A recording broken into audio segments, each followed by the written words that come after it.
Alrighty, yo, what's up, guys? How you doing? Yo, what's up, Meadow Lead Drawing Fox? Let's see. Oh yeah, also Happy New Year. Did the clock just hit for y'all? Like, is it midnight yet, y'all's time? You know, what's up, Alethea? How you doing? Let's see. Oh, Drawing Fox says their day has not been good. I hate people. Honestly, same. Drawing Fox is like when you go out and there just be some rude people in this world. They'd just be like, this is why I stay home. But today we're gonna try to work on some flowers for the scenery.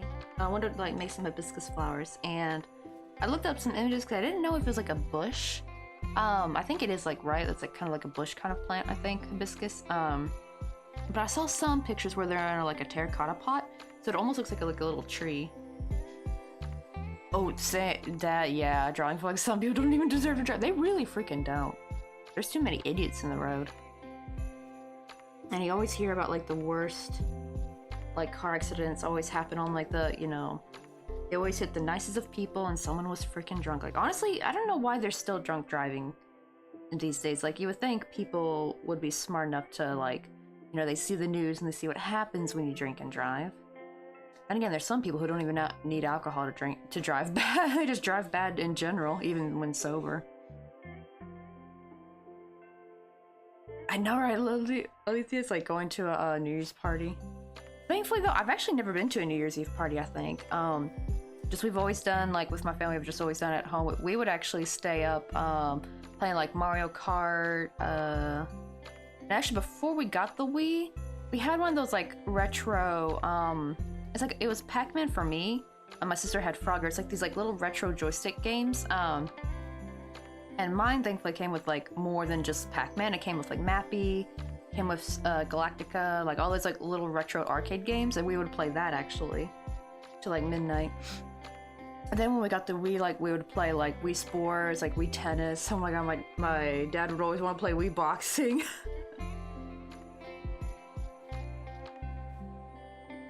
Really? They hit your dad's dog and then she just sped off, but my dad did get the license plate number, police, and they said they won't do anything? You know what's funny? If that was a child she hit, you bet their bottom they'd be doing something. I hate how they're just, like, so dismissive just because it's a dog. Is the dog okay, at least? Honestly, it's like, ugh. Need to go on a witch hunt for these kind of people. How are they allowed to be, like, driving? And also, like, ooh, that's gotta be a sociopath right there. Like, just like, I hit a dog, nothing to it, and just drive off. Yeah, exactly right. Definitely not cool. Oh god, we were actually talking about a while back. Does anyone remember the girl who hit, like, killed 2 pedestrians that she hit on straight? She was, like, driving drunk. And, like, she hit him so hard that it actually ripped the legs off one of the pedestrians, and it was, like, still stuck in her grill. And she kept, like, telling the police, like, okay, well, when I'm gonna get to go home? I have class tomorrow. Like, the entire, like, interrogation. And the police guy's like, lady, I don't think you understand. You're going to jail. You could just see she had dead eye. Like, she definitely a sociopath. Like, she was not normal in the head. Like, just, ugh, so eerie. It's just, like, she's probably one of those kind of people.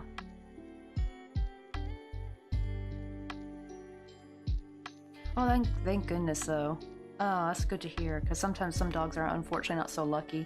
Because actually, my 4th grade teacher one day accidentally hit a dog when she was driving on her way to work, and this, like, black lab just, like, shot onto the road and she hit him, but, like, this is how you know how she's such a nice person, because she actually felt so guilty about it. She was, like, bawling like a baby. I don't know if she killed the dog. She just told us she hit a dog. And she was, like, bawling, and she had, like, tears in her eyes, like, when she came into class that day. I just felt so guilty about it. I felt kind of bad, too, right? Because, like, sometimes that kind of stuff does happen. Like, right, like, you just, like, animals just shoot on the road, and you have, like, no time to react. But at least, you know, like, she had feelings, though. I'm like, this person who's just like, yeah, I'm gonna just drive off. Like, what?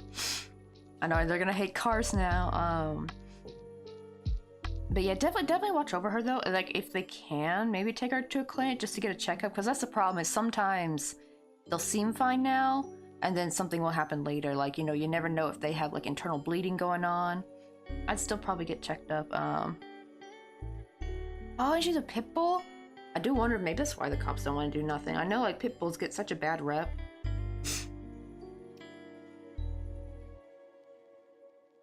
Also, here is what the little platform looks like. Now that I've started it, look how much... Remember how it was all wavy when we were doing it? Like, it was all squiggly? This is what it looks like after you block it and starch it. Look how nice and flat it is. And I really like the little squiggles.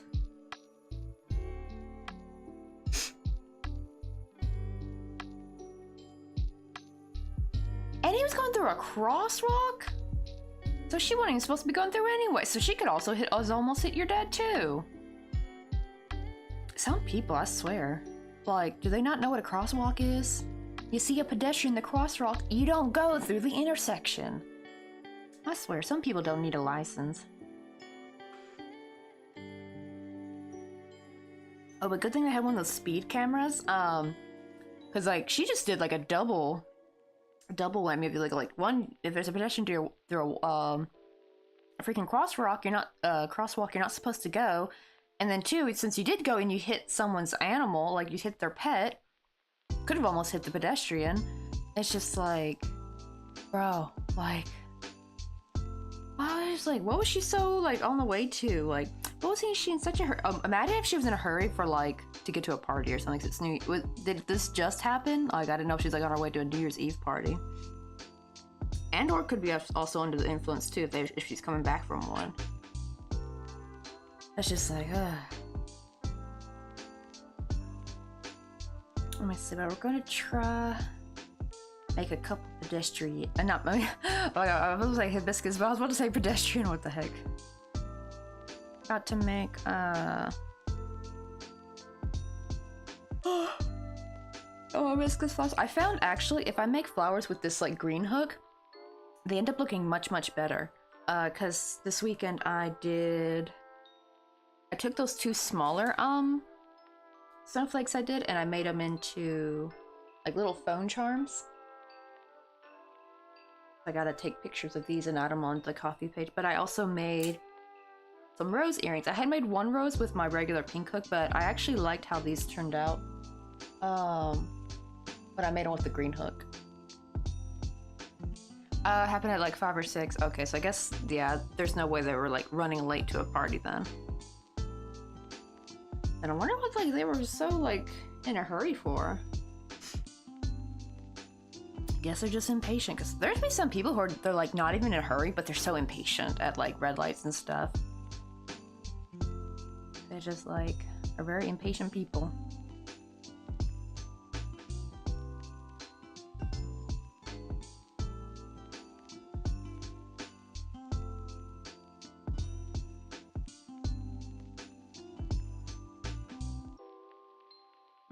Okay. I like to make like layered petal flowers, like in like little chain spaces. That way they kind of like overlap each other a little bit better.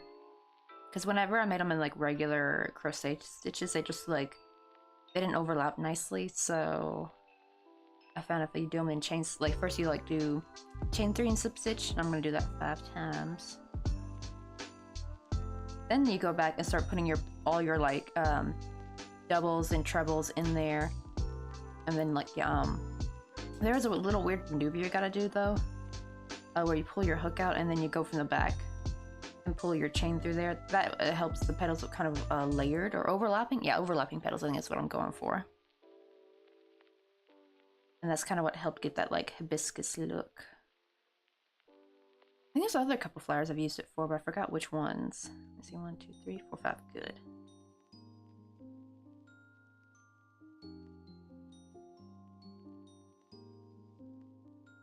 Then I just go in that chain space, slip stitch. I think I'm gonna do treble.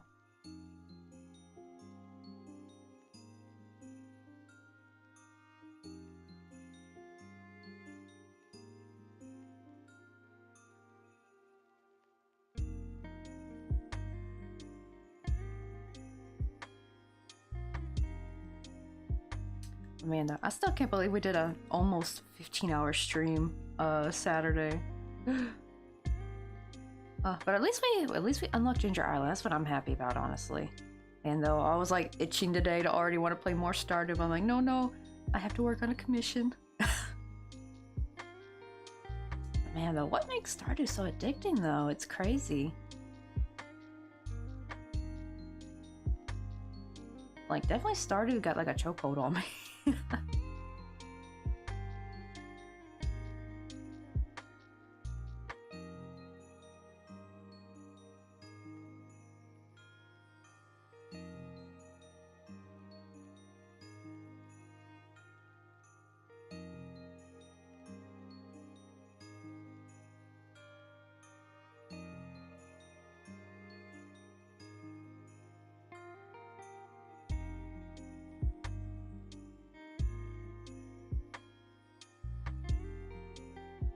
Yo, what's up, Tokoki?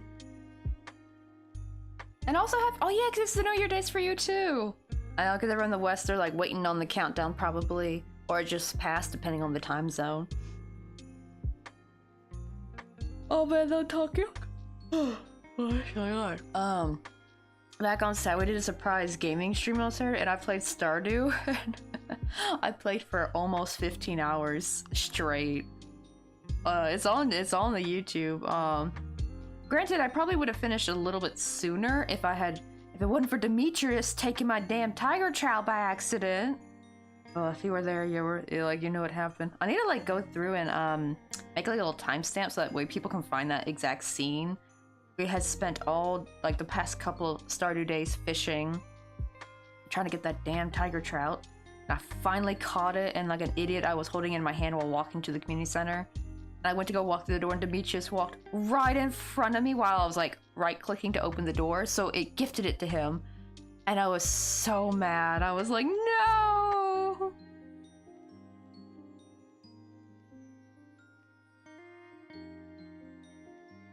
Oh, drinking some decaffeinated coffee tonight and watching Crochet.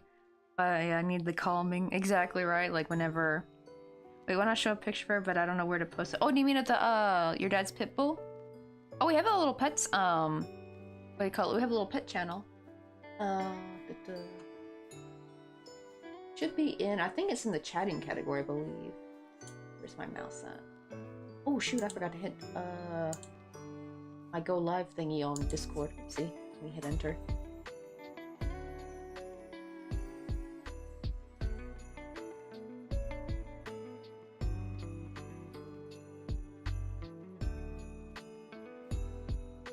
Oh yes, it's like literally right under the Crochet Cafe channel. That's in the chat category.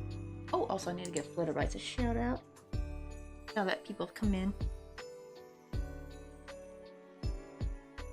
You're right, that's one of the ways to relax.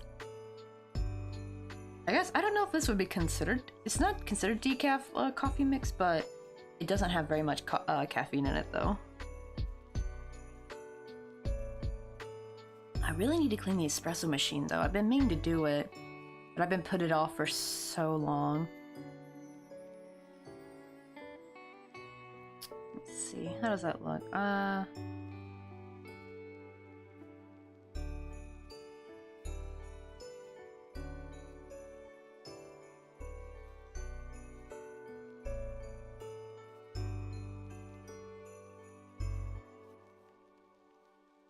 Kind of weird. Maybe it'll look better once I starch it. Or maybe I made the, what do you call it, it's too tight. Wait. Oh, I did these in the wrong spot. Hold on. Let me undo these. You know what? Let me go ahead real quick. Let's redo this.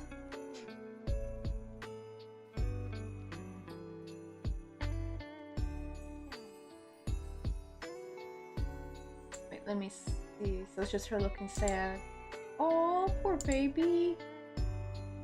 Man, who can do that to a poor dog, honestly?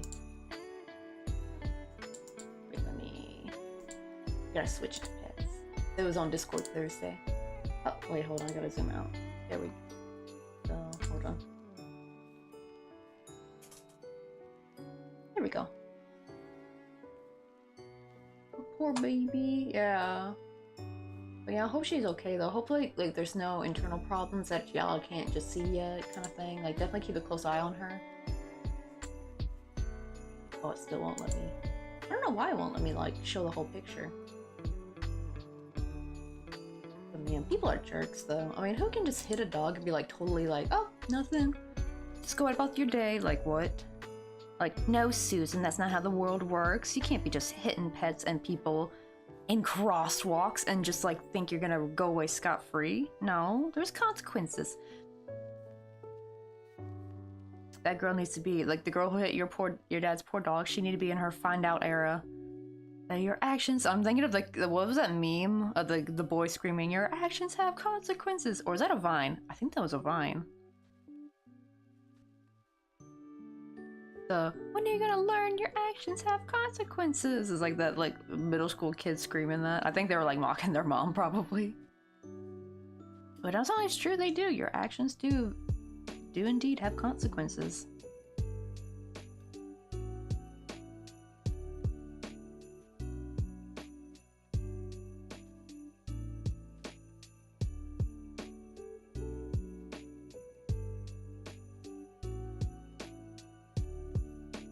Let's see, 1, 2, 3, 4, 5, good. Next time I'm gonna sew up that magic ring, actually, before, because I was accidentally doing some of the stitches to the magic ring. That's why the petal looked kind of weird. And so I'm definitely gonna sew that up real quick. Where is my needle? Which one? I got like so many different ones over here. I think so, yeah. Oh yeah. I think that was a Vine, wasn't it though? Man, I miss Vine. That was like a good, I feel like that was a good time of the internet. It's weird because I know like some people hate on TikTok, but I have found some really fun, like I think, isn't that like the, that dude who talks about geography, not geography, like animals and biology, kind of like has like those cute like little shorts and stuff. I think he's on TikTok as well. Like those kind of creators though, popping out though, I'm very happy for because they're hella funny. The dude who comes out with like all that kind of cool animal facts. What was his name though? Let me find him. He's like the dude with the baseball cap backwards. Talking about like different animals.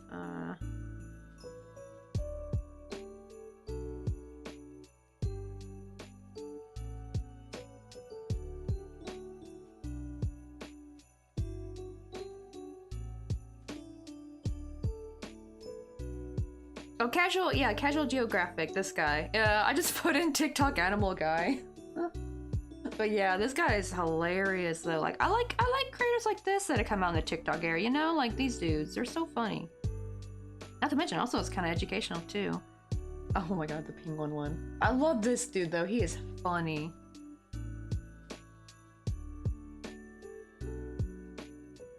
Let's see. Oh, gotta quickly go have some lunch. I have a good lunch, takoyaki.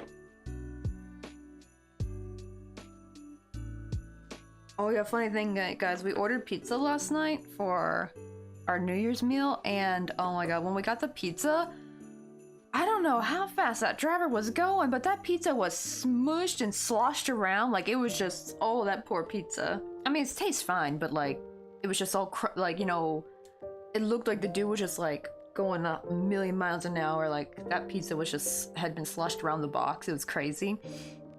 And so my husband took a picture, and it wasn't just that, it was also like the spaghetti leaked everywhere. Like that's how fast the dude was going, like stuff was getting all jumbled up in there. And so he took a picture, and the Sajangnim guy of the pizza place was like, oh my god, I'm sorry, I'll give you another one for free. And he actually delivered it himself. And we thought we were gonna give the original one back, but they said no, keep it. So now we have 2 pizzas. So we're gonna be eating good for the next 2 days. Yo, what's up, Pishi? How you doing? Happy New Year! Oh, I just realized I probably should have put like Happy New Year in my game, in my what do you call it, title.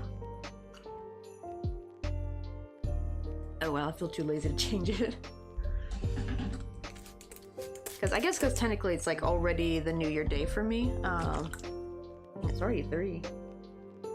I don't have class today, however, I'm still gonna end like about after 3 hours because I still have my writing. I got a Stoogie thing I have to do. Stoogie is like the writing assignment. And this is actually getting me a little bit worried for the next level. I mean, like the next level classes. It makes me think the assignments are going to start getting more and more difficult, which makes me a bit worried. Because right now, just for level 3, right, it's like 500 to 700 words. So it makes me think, shoot, are they going to like increase that even more for the next levels? I hope not. I don't want the writing assignments to become like practically impossible.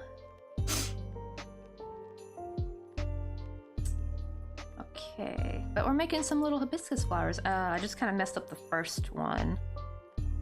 So we're trying again. Because I accidentally didn't sew up the magic ring, so some of my stitches were going through the magic ring and not the chain 3 space that I made. We're gonna try that this time.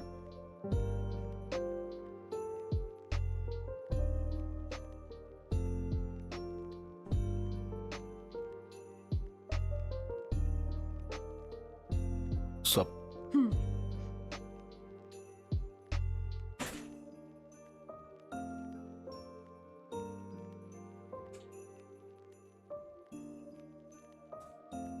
Let me do one more triple.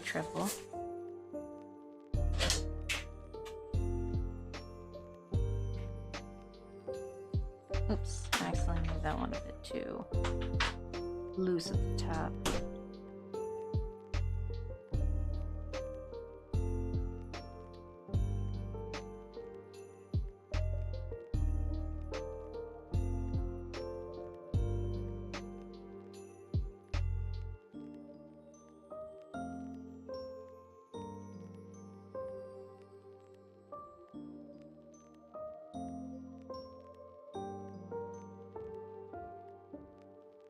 Let's hope this one looks a little bit nicer than the other one. The other one I didn't like as much. The other petal I did.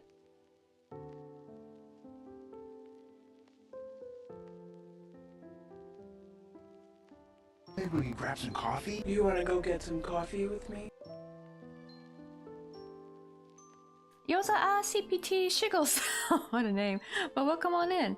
We're working on an art commission right now. We're crocheting a little scenery for Flutterbites. She's also another streamer. But I like to do like little crochet sceneries. Well, this is where I gotta do my little secret maneuver. I think for this one I'm gonna chain 2. Normally I chain 1, but I think chain 1 was not enough. There we go. See, now that petal's looking much better.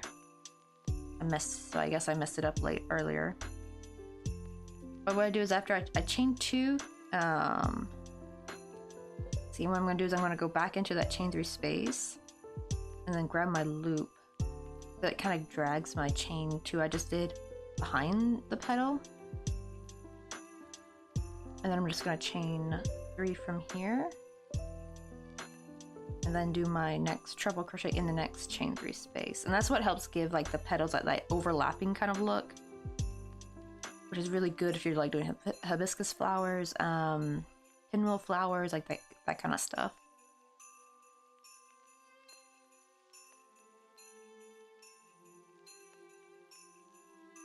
Because if you don't, then the petals just kind of get smushed all together when you do them all. It just doesn't look as nice. It just doesn't look elegant. It just looks like you did way too many stitches, basically. Let's see. Let me do this. Is gonna be a triple treble.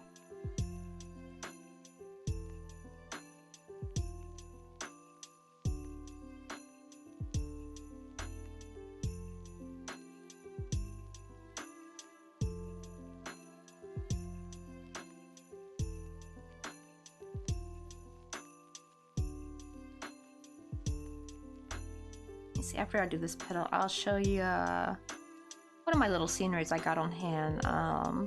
You can kind of see like how my little sceneries kind of turn out.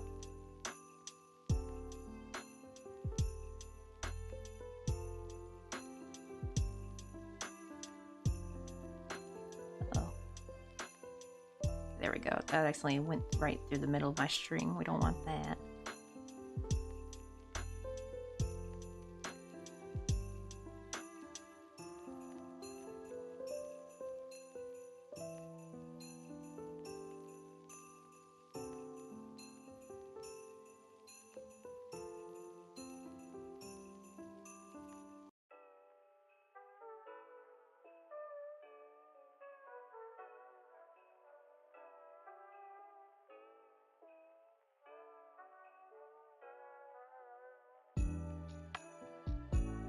Uh-oh, wait, hold on.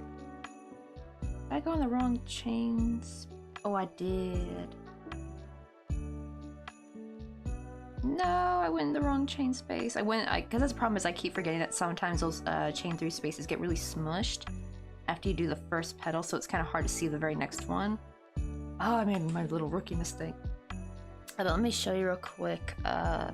This is usually what I mean by crochet sceneries. Like I have a little petunia right here. Let me turn,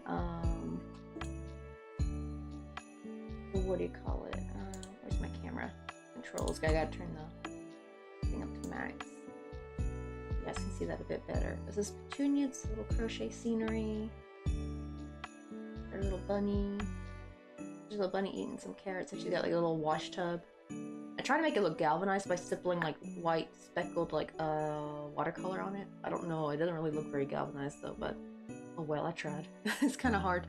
I would need probably like a multi-colored like gray yarn probably. That would probably be perfect for like galvanized stuff, I think. Like feels like a mixture of like light and dark grays. That'd be perfect. There we go. I know, I hate when that happens, right? Like you miss the spot. 'Cause I kept thinking like that petal looks way too far. And I realized, then I counted there was only 2 more chain spaces after that. I'm like, oh, wait, I wouldn't do the other one. I need to go in this one right here, like, because it doesn't look like it much anymore. So smushed and close to this petal. Oh, wait, we gotta do our little maneuver thing again, where I go on the bottom of that first of our first petal. Snag on that loop and flip a loop, and now we do our chain. Our chain 3.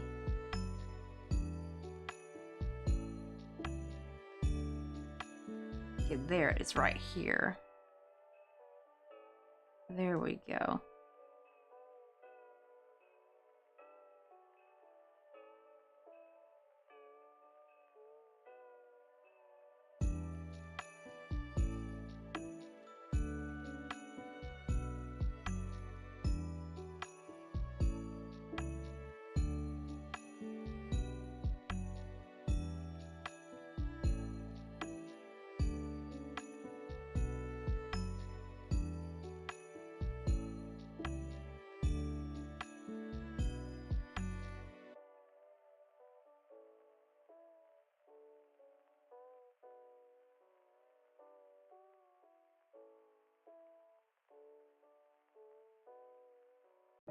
I will say, trying to do a triple treble in this like small hook is quite hard.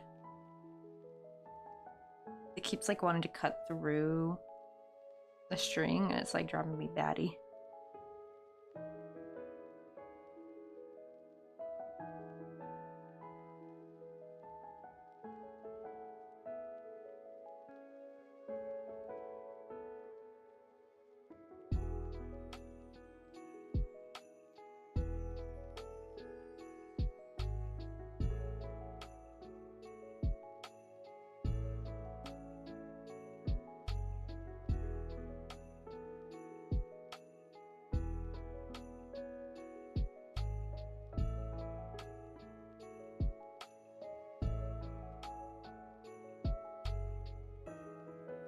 There we go. Yeah, that's a little bit closer.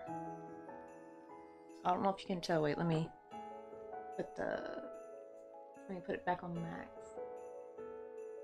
So you guys can see like the little petal overlap. Come on, Bar. Oh my god. You can kind of see how like the petal kind of overlaps it, right? Like, see, by doing that, where you go back through the first stitch, and you like after you chain 2, and you drag that chain backwards and then start your new chain for the next petal. That way they kind of overlap each other, because if not, then they kind of smush into each other. If you just do all on the same, like, I mean, they're technically done on the same, what do you call it? What's the word? Like, round, I guess. However, if you like don't do this though, they kind of just like, the more petals you, or like the more stitches you put in each petal, like if you want to make really big petals, but like your, you know, like your round is like very low stitch count, they're just gonna get kind of smushed and like bump into each other. They're not gonna overlap nicely.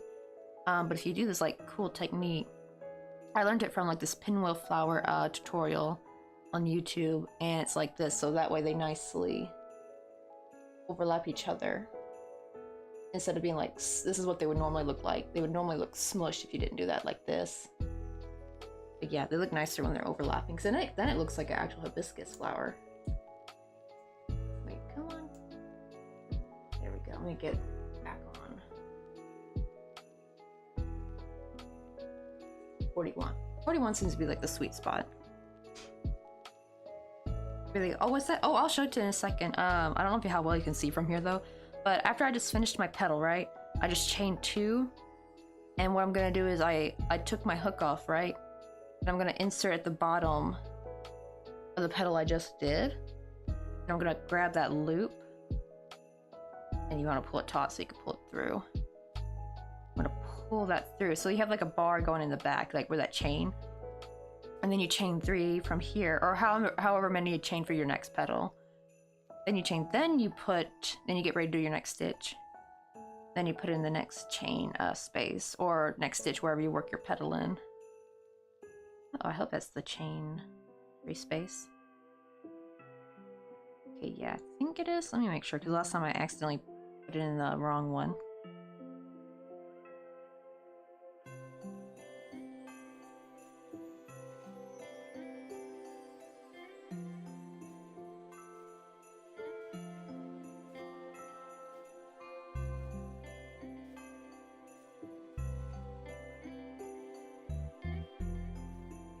There we go.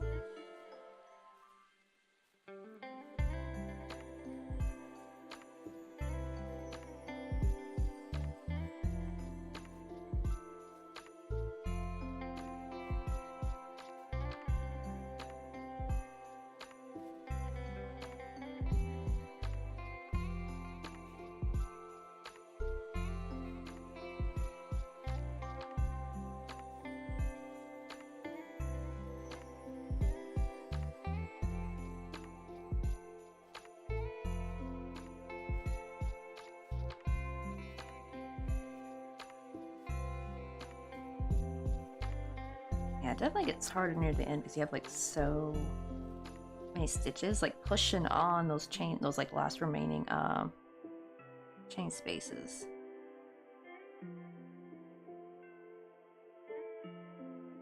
There we go. Sometimes you just gotta like yank all the stitches and kind of bring them to the bring them kind of downward to kind of like so that way they're not like covering these last chain 2 spaces. Kind of hard to explain. But I kind of just like kind of pull it. Kind of like, you know, when you're doing like a bunch of stitches in like one stitch, right? They sometimes start overlapping each other and get crowded, and you kind of like tug at them to kind of get them all nice in a row, kind of dealio.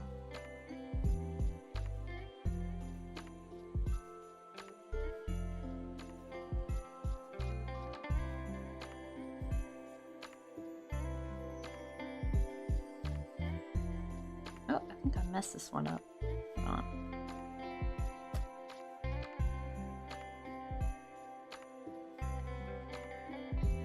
I should say, I made the top stitch way too loose.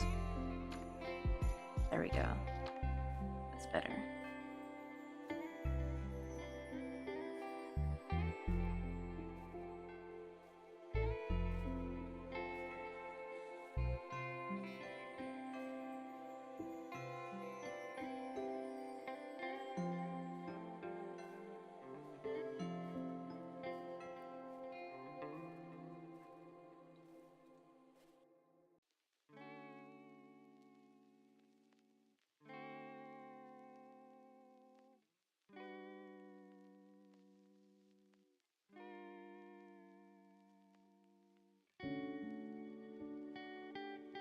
I made that chain just a wee bit too tight.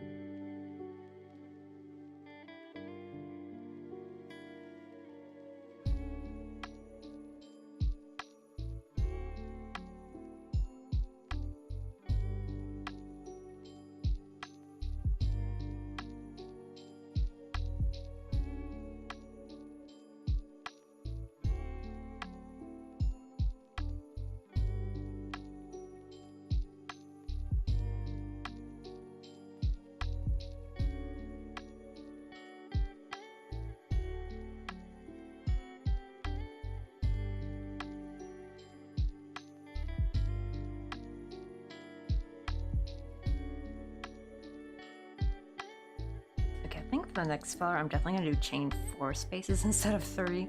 Because they're definitely way too tight for this one.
Okay, there we go. Yeah, that couldn't really see that chain 3 space.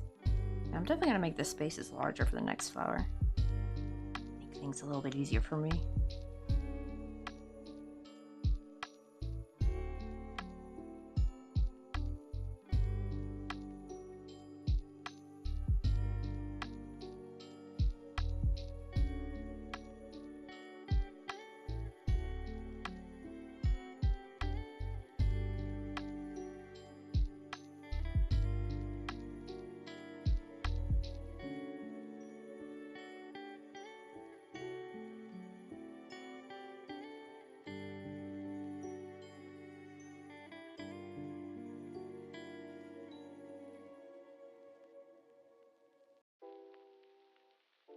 Do you guys got any New Year's Eve plans going? let's see, like, yeah, me and Mr. Coffee, we made like more like concentrated on like the businessy type stuff, like list of like plans, like for coffee and for the coffee and crochet business. I just hope I'm gonna try to be diligent and hopefully meet them all. I don't know. I'll watch them. Probably I won't meet every single one of them, but I'm gonna try though. I do kind of wish though I had some like stuff ready to go, like footage and stuff. I have like nothing, so I'm starting from like absolute scratch, trying to make another video. I do need some plans for like things to make for the new year. Like products to put on the coffee page, patterns I want to start making, all that good stuff. But I also still need to finish up the my Christmas gifts I gotta send out when Mr. Coffee goes to Austin, Texas this January.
Maybe we can grab some coffee? You wanna go get some coffee with me?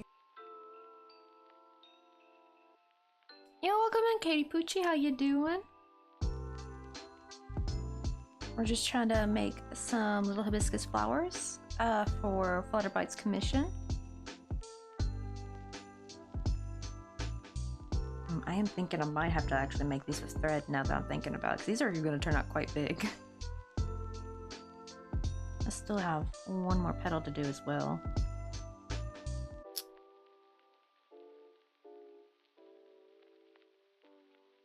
Oh, thank you. I love doing the miniature stuff, and honestly, it's kind of saved my wrist. Because like back when I did like normal size crochet, I unfortunately got carpal tunnel from doing way too many projects at once, like trying to make a blanket, purses. I was even trying to make like a shawl for one of my friends at the same time. And then I got into amigurumi, but fortunately I had to quit for a bit. But then thankfully though, when I got back in, I started doing smaller crochet with like sport weight yarn. That's kind of where that was like my little gateway yarn to doing the tiny crochet. And then I found out how to split my own yarn. Because most of my yarn, I just work with yarn actually. Like this is this is what it looks like before I split it, and I already have like the splitted version of the same color. I use like a single strand. This yarn right here has like 5 strands to work with, which is really nice. And, like it makes my yarn last for so long. Like I don't have to like buy as much. I still have yarn from like 2013 as well. Because I originally started out with like acrylic yarn, like just because whatever I had on hand, I started splitting it. Not all brands work that great. Like unfortunately, like Red Heart Super Saver just does not split. But Karen Simply Soft Wood. What else? I know not a lot of people shop at Hobby Lobby, but also Hobby Lobby's. I just love this yarn that would split. That acrylic yarn would. Think of any other. Also, the Karen 1 pound splits as well. I don't think you get as many colors out of that. At least not what I've seen. Like I don't think, at least the stores I've been to, they don't really have.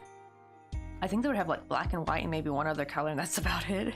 They never really had like a whole range of colors for the Karen 1 pound. But Karen Simply Soft though, they had a whole wide range of colors. Actually, that's why I liked Karen Simply Soft, because it just had a really good color palette, I feel like. actually this like little candy cane right here, or not candy cane, little peppermint candy. This is actually made of Karen Simply Soft because I like the sheen that it has. So I thought it was like really perfect for candy, especially like candy canes. This is what I'm working with right now though. It's milk cotton. I just get it off AliExpress. It's let me grab the scan real quick. It's this one right here. If you've ever seen this online from Milk Cotton. I also have a Korean brand I use called Milky Cotton. However, they've changed their formula. Still acts the same to me actually, which is wild. But now it's cotton acrylic. But it's still the brand is still called Milky Cotton, which is funny because the whole reason why the brand's name was Milky Cotton was because it was milk cotton yarn. But I'm kind of glad they did though change it because you do gotta be careful with milk cotton yarn because some people have milk allergies, and like especially like kids who had milk allergies were having allergic reactions to if they were wearing clothing made with milk cotton yarn. Like they can go anaphylactic. I don't know if it can go anaphylactic necessarily with the milk cotton yarn, but for like that severe of an allergy and already having like such a severe reaction, like I think they were having breathing problems when they were like wearing sweaters and cardigans made with milk cotton, which is like really scary. But yeah, definitely not to be confused with lactose intolerance, because that's totally different, right? Like that just means you can't digest the lactose, but this is like if you touch milk you get a reaction, I believe, and it can be quite deadly. It's kind of almost like a shrimp and peanut allergy, like it's anaphylactic. It's very scary. Hey, what's up, Mind Your Crafty Business? How you doing? Wait, hold on, we gotta give Mind Your Crafty Business a shout out real quick. Let me copy my little shout out command. How's your New Year going? Did it hit New Year's for you guys just yet?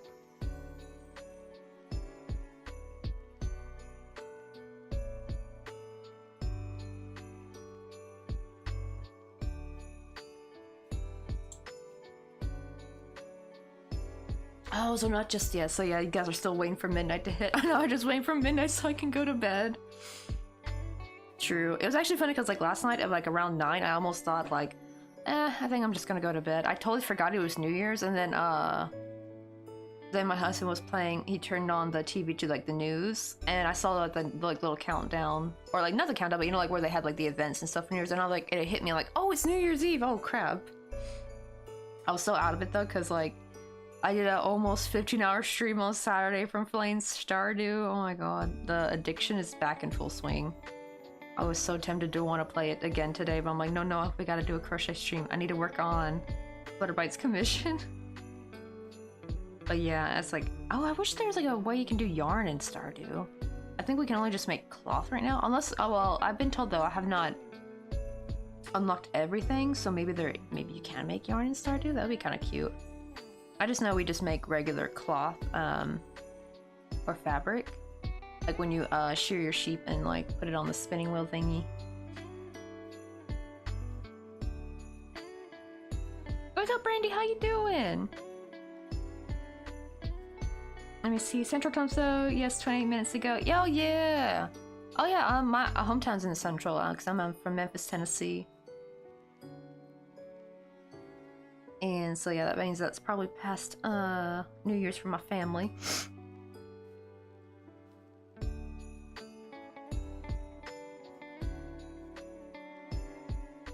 Oh yeah, 30 minutes to go.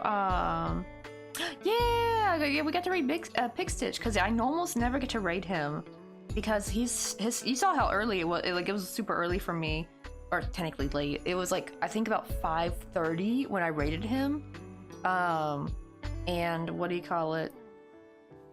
Because normally his stream is already over. Though usually he'll be streaming like he ended that stream. I think he must have started even earlier than normal, because normally I would see him sometimes in the morning.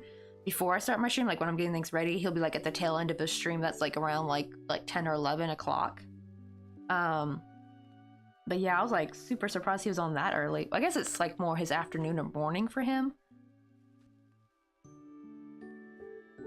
Let me see. Ooh, what should I put on my Stardew farm? Oh, you mean like what kind of crops you can grow? What season are you in at the moment?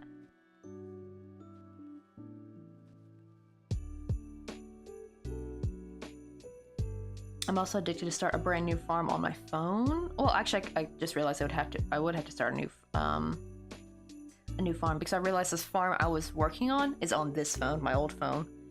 So now if I play Stardew on my newer phone, there's gonna be no old farm on there. But I had accidentally I chose Rancher by accident, and I was kind of upset. I was like, no. Well, I thought I was gonna give it a try, but Artisan seems to really be the better choice. Like, you just make way more money with Artisan goods, I feel like. Okay, is that the last one? I can't tell. Also, let me straighten these stitches out. They're kind of bundling up on each other. Oh no, I got one more treble to do. Yeah, I'm definitely making the chain spaces bigger because like these chain spaces were way too small. They're like a nightmare to work in.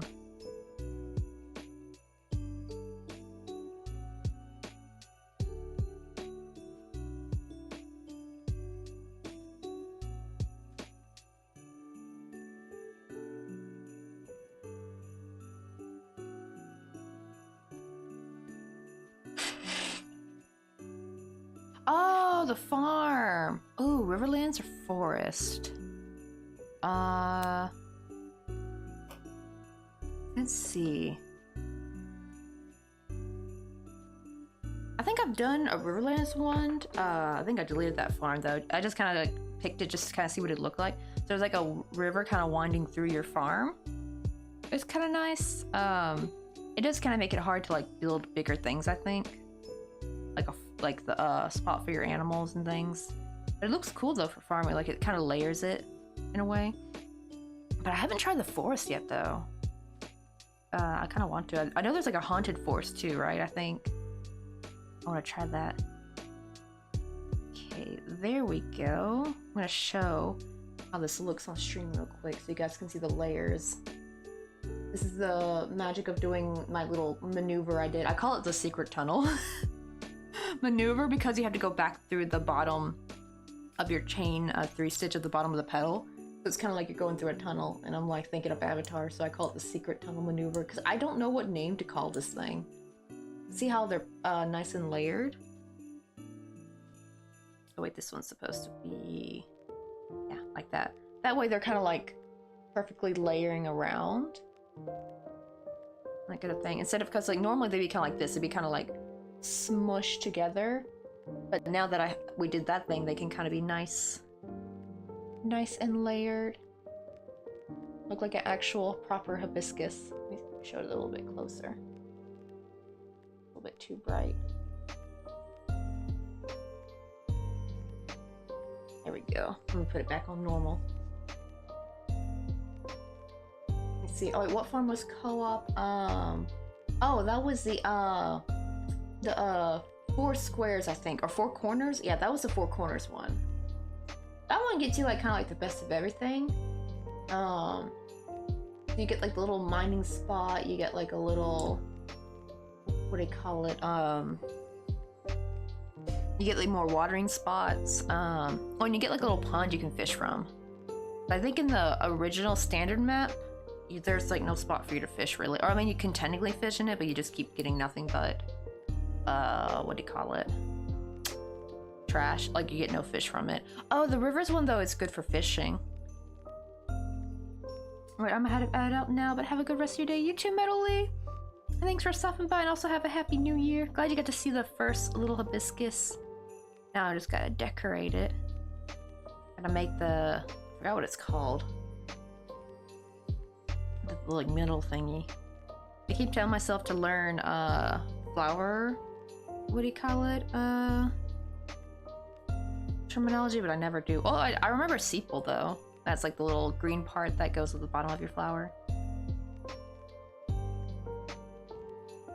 Actually, let me sew up that magic ring. Let me sew up these real quick. These like little loose ends.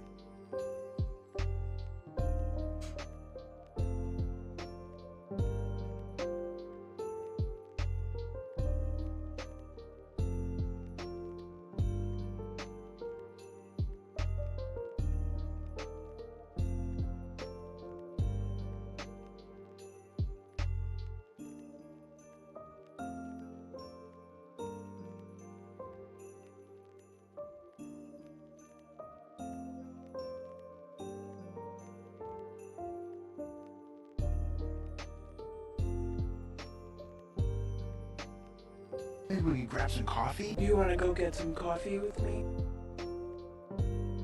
Yo, what's up, Bard girl? Welcome on in. We're making some little hibiscus flowers. We're trying to make some flowers for this like little scenery we're making. We did the land part, so I always like to do this first so I can kind of see how to make things, like how big to make them. I made it kind of squiggly this time. Normally I just do like a simple oval, but this time I want it to look kind of cool, kind of like more like a carved out organic piece of land. Let me pull out the scenery right here that I have. Oops. Sorry, the mic is kind of low, so like it's hard to grab stuff from over here. But I have like a little scenery of Petunia. She's like this little bunny that's eating a carrot. But I like doing like these kind of like little sceneries. Let me lower this light a little bit. I think it's too bright. If that helps. Not so much. Maybe I should change light on this. There we go, because I notice it's a bit bright in some spots.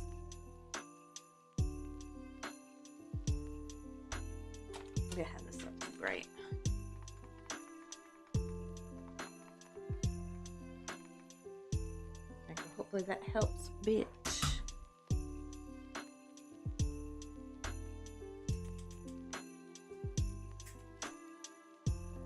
Also, the camera's like migrating again. I don't know why it does that. Like, it just likes to slowly turn this way over time, and I have to like freaking turn it back. Let's see. Oh, you've never used a crochet hook smaller than a 4.5? I mean, a 4.5 is a decently smallish hook, actually. There's some people who use even bigger most of the time. Like, for some people, like, the G hook is too small for them. That's actually what I started with, though, was like a G hook or a size 4mm. And I would just do my amigurumi with that, and then I got into sport weight yarn, where I would use like a 3.5 to like, well, actually I was saying more of a 3mm to a 2.5mm, maybe even down to a 2mm if I crocheted really tight.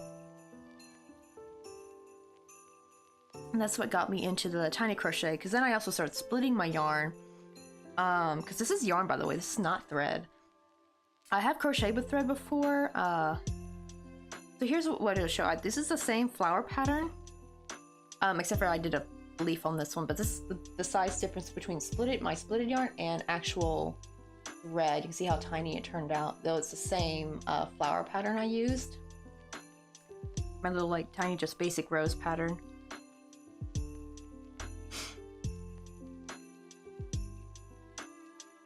Let's see. Oh, your grandmother so you do got some lace hooks on ya. Yeah, I actually happen to have some lace hooks, thankfully, to the set my grandma bought me for Christmas one year. It's like one of those crochet kits where one half you have like all the regular crochet hooks, and the other half you have all these like lace hooks. And we joked about like, what are we gonna do with these? How are we gonna crochet with these? Let me see, wait, do I take a peep or keep it a surprise? I mean, we don't have anything. We got like one flower we're in the middle of making. This is all we got done so far, though. We got like the little platform. So nothing like, none of the animals in your character haven't been done yet. I want to get like the little vegetation done first. That kind of helps paint the scenery of where to put like the flowers and stuff. But don't worry, I don't think any of the big spoilers, they haven't been done yet. But yeah, maybe I would ever give it a try. Like, the key though, Bard Girl, is just slowly work down. So since you're working with a 4.5, try dropping down to a 4, then maybe a 3.5. Like, try to drop 0.5 every so often, like maybe every week or every couple of days, or even every couple of weeks, depending on what's easiest for you. And that's kind of how it got me, because I actually, when I first had those hooks and I tried to do tiny crochet with thread, I tried going straight from a 4mm to a 0.75 with thread, and it did not go well. I kind of gave up. And then a year later, that's when I found the sport weight yarn, and I gave that a try. I'm like, oh, this is not so bad, going a little bit smaller. And then I kind of like, because the sport weight yarn didn't have that I would get, didn't have a wide range of colors, so I was like, well, let me try splitting my own yarn that I have and just use like 2 strands of that instead, or 3 to 4 strands. Oh yeah, little ice cream cones. Also, who was that? Rihanna, Lily, welcome in. And also, thank you for the raid. Let me give you a shout out real quick.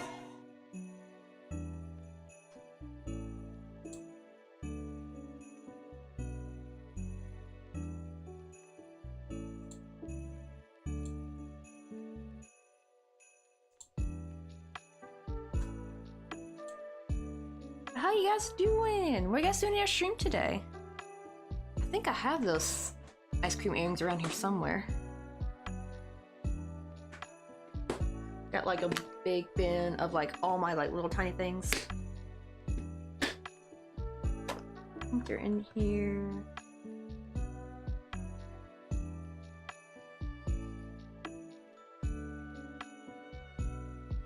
Oh, I think I hopefully have the ice creams, but not the actual earrings itself. I think I put those somewhere else. I hear like some of the same ice creams though. Let me pull one out. Yeah, like one of these little guys, right? These are ones I just haven't attached to earrings because these are kind of like, it's weird. Like this is a mix of good things, but also like my misfit stuff, like things that turned out a little wonky, but like I didn't want to throw away. Some of them are like just like the seasonal items. Like this was like during summer, like a little watermelon floaty that I had like this little duck sit on right here. She would sit on that. She had her little pina colada, and I gave her sunglasses. Which, what did I do with the sunglasses? Oh, and I had her hold like this like little watermelon. That's the thing I like to do. I like to do is make props for my amigurumi. Yeah, if you can get, you could probably do the same actually just for regular size amigurumi. Just get like some joy wire though. Probably for bigger amigurumi, just get gardening wire, like maybe like this. This will probably be better for bigger amigurumi. Fold it in half so that way the sharp end is not sticking out, and have it like when you're making it, stick it in there, and then wait, let me cut off a piece. I'll show you how it looks. It's funny, we joke that it looks like a little what are they called? IUD? No, is it IUD? Yeah, like the little that birth control thingy. What I do is when I'm making the amigurumi piece, let me straighten this out a little bit.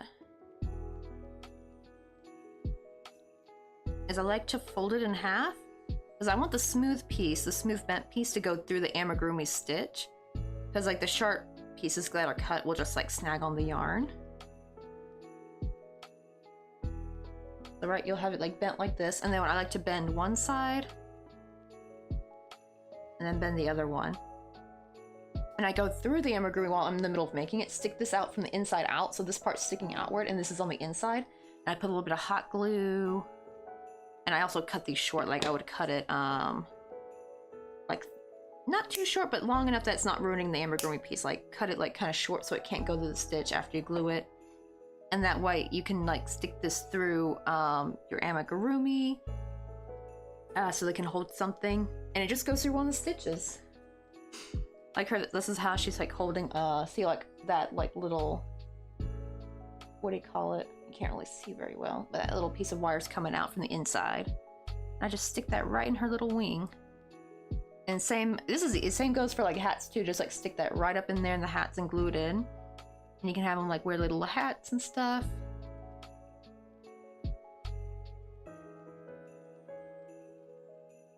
Let me see, like, oh, my phone, and oh dear, physical health is low. I know, like, yeah, me and my husband found out we both have mildly high blood pressure, so we're gonna try to do something about that this year. But right, it's the new year, so it's that perfect time to kind of like start working on like health and all that kind of thing, that kind of stuff. So I'm gonna try not to go too gung-ho, because I know like right when we go too gung-ho we kind of get burnt out and quit quicker, which is never good. So we're gonna try to like do slow changes over the year and see it, you know, see if that helps a bit. But thank you for rating me though. I'm glad you were thinking of me.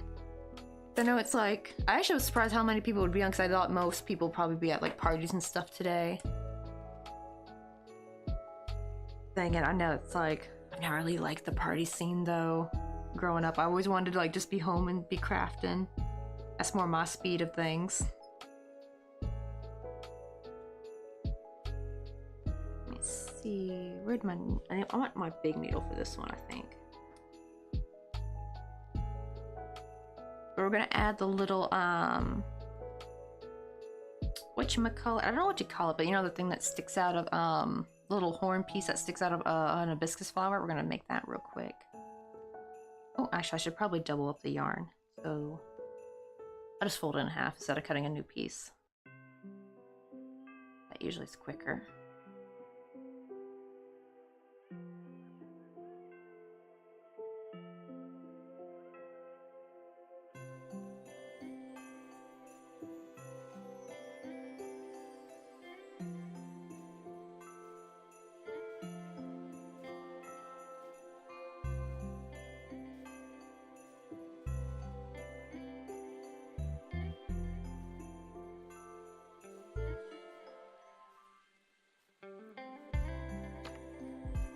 what I like to do is like I'm basically like doing a French knot, but I found to make it really long, I do like 7. I wrap my yarn around my needle like 7 times, but I have to pull this a little bit too close, so let me give that some more room.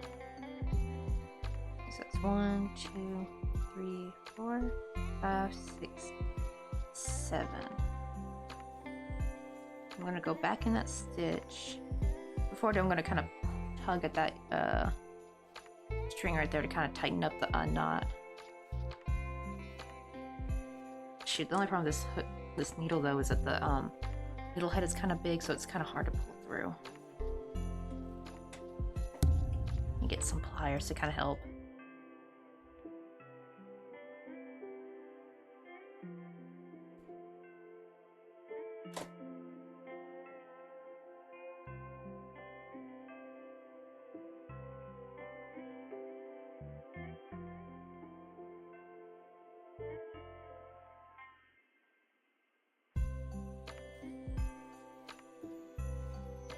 Uh-oh, one of these is stuck in there.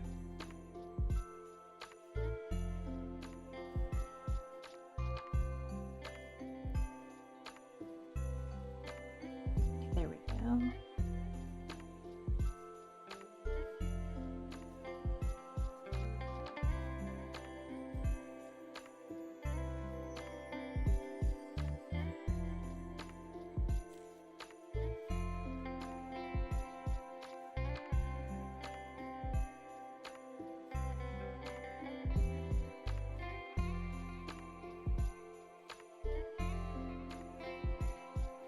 Oh no, I got messed up. I hate when that happens. Okay, switching needle, yeah. The problem is when the needle head is too big, it kind of messes up the stitch when you're doing like a multiple wraps around the needle. So let's try this again. I'm gonna double up this yarn. I'm gonna try the smaller needle. See if that helps. The only problem is the needle head's not that big, so it is kind of hard to do 2 strands at once.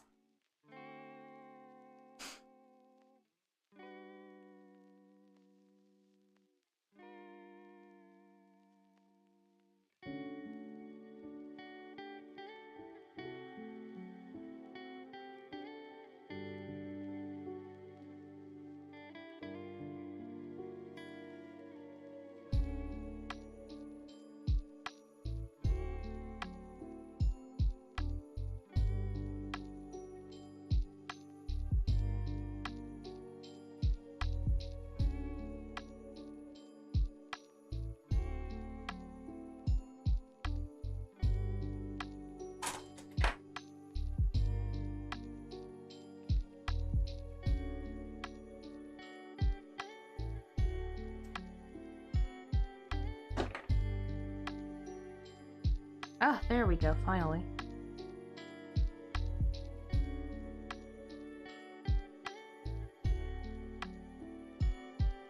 I don't know if you can see it makes like that nice like little kind of cone shape.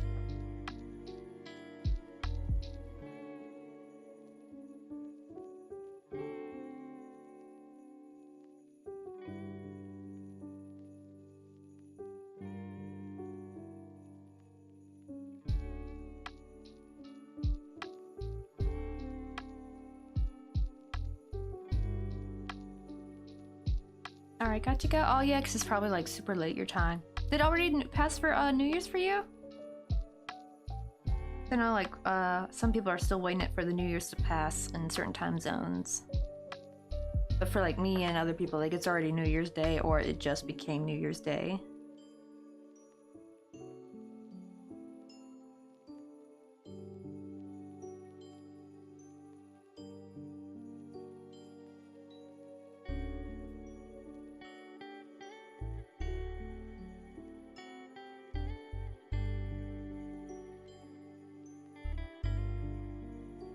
There we go. What I'm gonna do basically is I'm just gonna cut off all these yarn tails because I'm gonna put a sepal there later.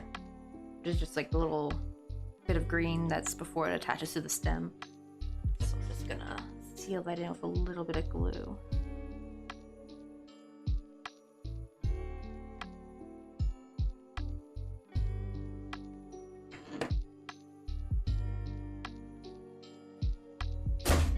dear, what was that? Oh, that was the box. I knocked it off. It scared me. It's like, what fell?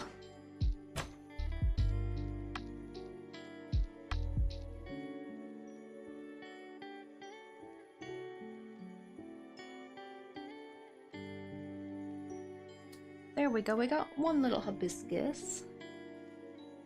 Yeah, I'm gonna probably make some of different sizes too, like some will be smaller than others. Though I am debating if I want to make them with thread, because this is how small they turn out if I make them with thread right here. This is a little tiki bar scenery we did back during summer, and I have like a little hibiscus I did over there, and also behind a little character, like that pink one. This is also how I get my amigurumi sitting on the seats. I have like a piece of dry metal on the seat that I just like slide the amigurumi on.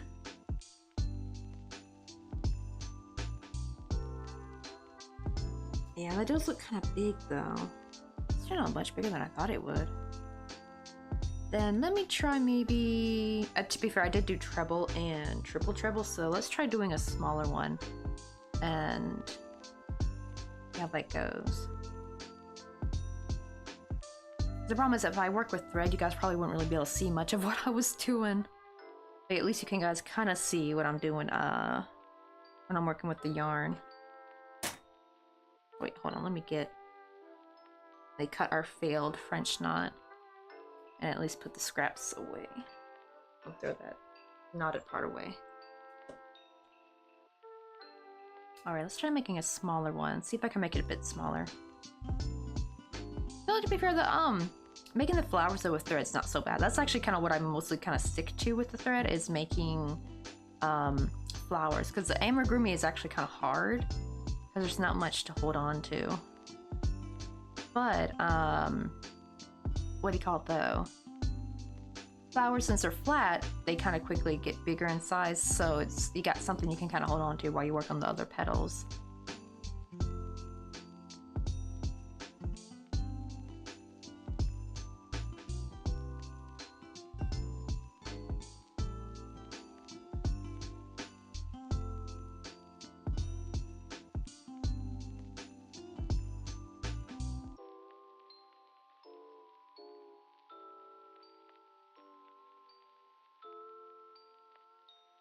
Yours has bells and pastels and also large lad. Also silver, how you guys doing? But also happy New Year's, guys. You guys got any big plans for the new year?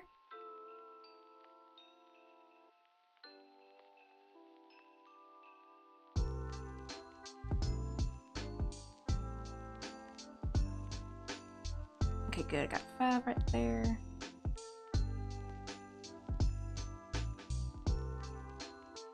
I want to make sure I have like 5 little chain spaces I can work through.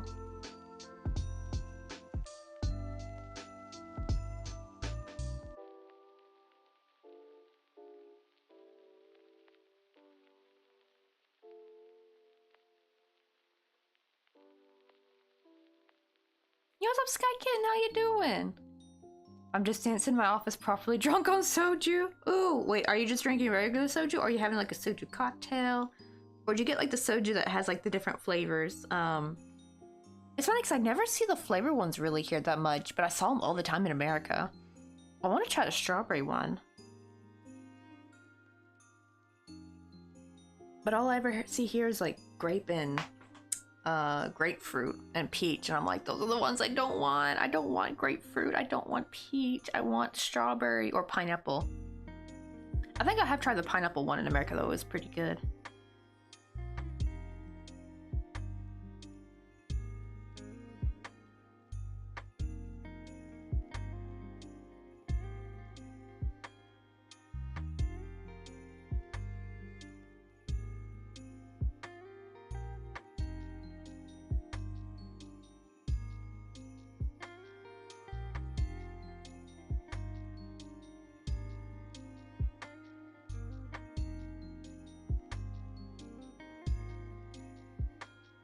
Let's see. Oh, it's a Gillo brand. Gillo, a local shop, has so many flavors. Oh, that's the one with the like little froggy on it, right? Like the little blue frog guy. I think that's Gillo. Which is funny because this is another reason why I hate like Konglish, I should say. It's because like right, same. I thought it was like Jinro, right? And when you see it in English, but it turns out in Korean there's a rule when the little in sound is at the bottom of the first syllable, like there's like an in sound, and the next one's a lir. That in sound becomes also a lir sound, like the little L sound, so it becomes Jillo. Yeah, because for like years I was calling it Jinro, but it's pronounced Jillo. But they put that stinking R there, so it like kind of like when I did Taekwondo, we had to like learn about the history of like the three kingdoms, and there was a kingdom called Shilla. However, in English they put the N, they put they put Silla. They don't put the H sound because when the S sound is right next to the I vowel, it becomes like she, like SHI. But in English, they write it as SILLA. So everyone kept saying Silla Dynasty, or the Silla Dynasty era, like that kind of thing. But it's actually Shilla. Like, why English? Why don't you put the little H? That's all you had to do, and you didn't. You're just trying to make people sound like idiots. I think it's been done on purpose. I think they did that on purpose to make people sound like an idiot when they read Korean, but that's written in English.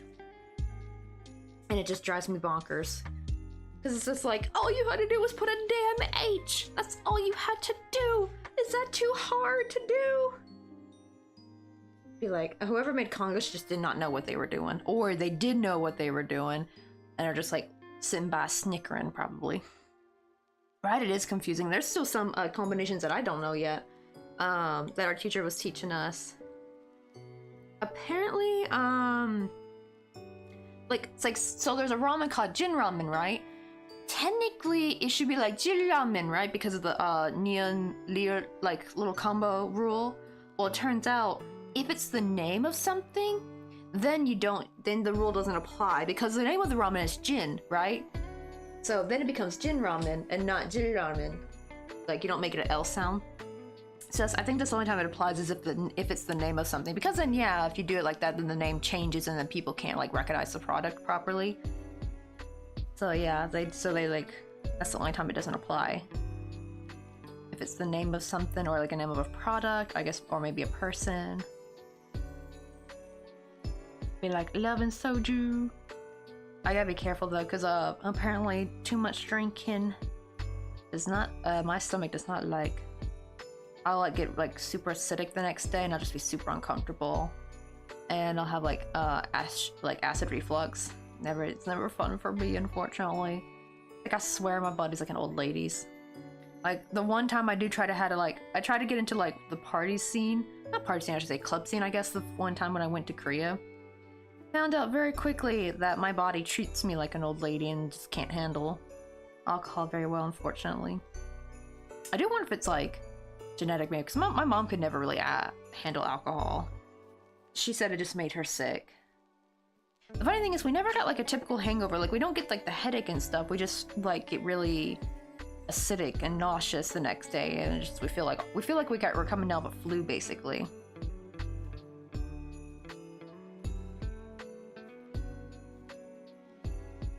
Ooh, I haven't tried the lemon flavor one.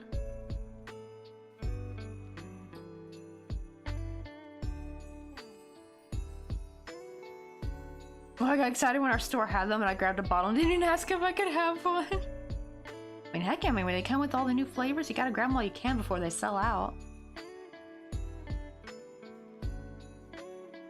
Oh yeah, addiction runs in the family. I know, I'm already addicted enough to yarn and coffee. I don't need another addiction.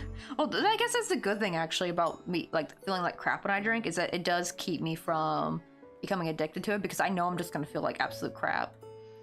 There's some people though who can drink and feel absolutely fine. I'll get hungover and I'm just like, they are built different, man. You would think I would be able to drink though, because a lot of my ancestry is German. Apparently those German genes did not come through for me. That too, and also I like Scott-Irish is the other half. Like, our family's, majority of our family ancestry is Scott-Irish German. All the freaking drinking. The drinking countries, and it's just like the genes just did not come through. The red hair came through, but not the genes. And are playing the Irish that's so I can handle boob. Hangovers, who is she? Oh, that's true, yeah, like using alcohol for cooking. Because that's true, because certain wines will give like food a really good taste, but like most of the alcohol is already burnt off anyway. Like my dad can kind of drink and it doesn't really affect him, but then again, he doesn't drink too much. He likes, I forgot what they call it when you put Coke and rum together. I forgot what that was called. Like he'll have one of those, but he doesn't really drink though, like during the year. He kind of only really drinks ever during the holidays, now that I think about it.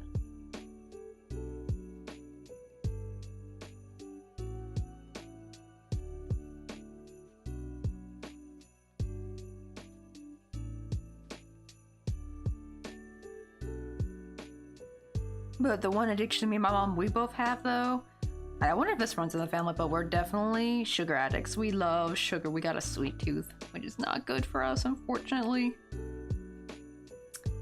I guess the good thing is, like, nowadays at least, there's so many, like different alternative sweeteners. Like, I'm really liking stevia, actually. Well, original stevia was, like, a bit too bitter, right? But the kind where you mix it, you bulk it with erythritol seems to be, like, a match made in heaven. Like, because erythritol is not that sweet compared to sugar. It's kind of like less sweet than sugar. But because stevia is super sweet, but it has a bit of a bitter aftertaste, something about the erythritol kind of cancels out the aftertaste, but the stevia sweetens up the erythritol. So it's like, it kind of works, you know? So it's like really nice.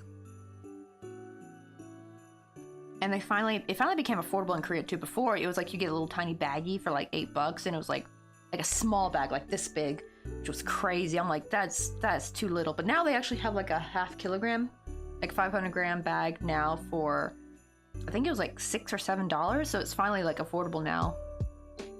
I do want to get like a little jar of stevia though, just to kind of sweeten things up. Because not everything needs like the erythritol blend. Like if I could just have a drop or two of stevia. There was a brand I really liked, but I gotta go on Amazon to see what it was. I think it's Kai. I think that's like the best. If you ever want to do liquid stevia, that's like the best brand to get, because it really like, I think they pair it with is it is it vegetable glycerin? I can't remember what they did. It's the stuff you find like in the baking section in the craft store. I think it's glycerin. I'm not positive. But they pair it with a little bit of that, and that helps get rid of the aftertaste. Oh dear, my vice is salt. Yeah, I love a good salty, like anything salty. Ooh, that reminds me, I have potato chips I can have later. Which unfortunately is probably not gonna, I'm probably gonna have to cut back on salty stuff, because me and Mr. Coffee both have mildly high blood pressure. I think partially mine is just from being sedentary too often, because I do sit around all day when I stream, and then sit when I crochet. And sit when I computer edit, sit when I do my homework. I do need to find some time to be a little bit more active. Wait, how many did I do? 1, 2, 3, 4. Okay, so I guess I would be chaining 3 here.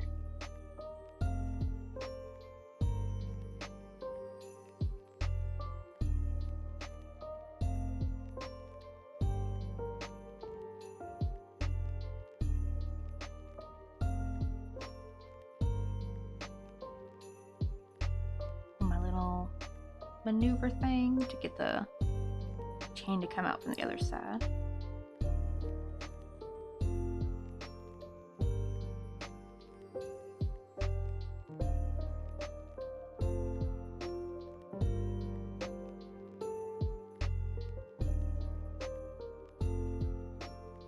That's gonna be one of our New Year's resolutions, try to get the blood pressure down. Oh yeah, Mr. Coffee even went and bought a blood pressure machine, like a $70 blood pressure machine at the pharmacy. But apparently it's good. Apparently it's been patented here in Korea, so it's like a really good, like, reputable brand. So, and I made the joke that if my father ever got to visit us, see, this is the thing that my dad would do. Like, my dad would scare off so many of my sister's friends, and my friends as well, because like as soon as they come into my house, my dad pulls out the blood pressure machine, because he's like a really big health nut, but he kind of does it for fun. Like, it's kind of like an inside joke in the family. He always wants to take everyone's blood pressure. So he's like, we invite friends over here, like, bring out the little machine, be like, hey, want to get your blood pressure taken? So I thought like, dang, so if my dad ever visits, the first thing we gotta do is when he walks through the door, is pull that out and be like, wait, let's get your blood pressure taken. But yeah, it's like a little inside joke now. I didn't realize it, but it turns out my dad never tested my husband though, because I asked him like, didn't he like take your blood pressure too the time you visited? But he said no. I was like, so you escaped. You escaped his test.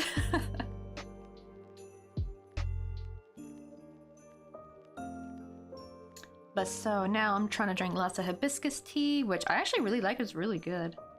So hibiscus tea is like really known for like kind of helping lower blood pressure. And also we got beet juice, which, oh my god, how come nobody, I knew beet juice was sweet, but I always thought it was going to be like that weird sickly sweet but with a vegetable taste. But yo, the beet juice we got straight up tastes like candy. It actually tastes hella good, like really good. And I'm like, this tastes too good to be a vegetable. Or I guess it's more of a root. Or is it like, what is exactly are beets? Are they considered vegetables or a root? Like a root tuber vegetable? I don't know, they're considered something, but I was like, dang, I did not expect it to taste that good. Like, it hardly had a weird vegetable taste to it. It really tasted mostly super sweet. Now I know why people use beets to sweeten their stuff. Actually, it kind of makes me think if I can use that beet juice for cooking. Now that I think about it. That'd be kind of nice. But the problem is, though, the cooking might, like, burn off some of the health benefits, though, from it, so it's probably better just to stick to drinking it. But yeah, that stuff was good. And it kind of gives me that same feeling, too, after I had hibiscus juice, like, or hibiscus tea. Because sometimes after I drink a glass of iced hibiscus tea, I kind of feel better. Like, I feel, like, less pressure in my body, or, like, less... Like, I don't feel as stressed, if that makes any sense. And partially that's probably due to the high blood pressure. It kind of makes... There'll be times where I just don't feel right. I feel kind of icky, but I can't really pinpoint. I just have, like, this general feeling of unwellness. And I think it's the blood pressure. I think, like, maybe I'm having a blood pressure spike and that's what it feels like. But both times having both the beet juice or having the hibiscus tea, I get this, like, kind of feeling of... I feel kind of better. Like, if I just take some medicine or something, I feel better now. And so maybe that's what it is. It kind of lowered it a bit. I know they did say the blood pressure is supposed to be like, you're not supposed to be able to really have any physical symptoms until it's like too late, I guess. But I don't know. I can kind of feel, though, I think when I'm having a blood pressure spike, I just feel icky.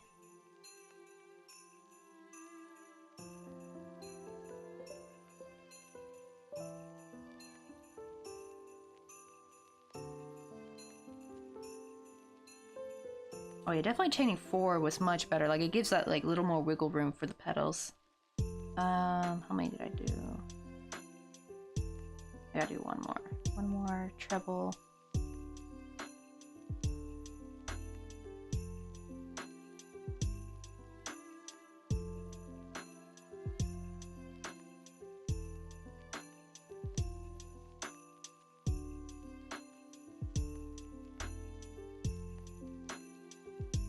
Uh-oh, I made that one a bit too loose. Make that one again.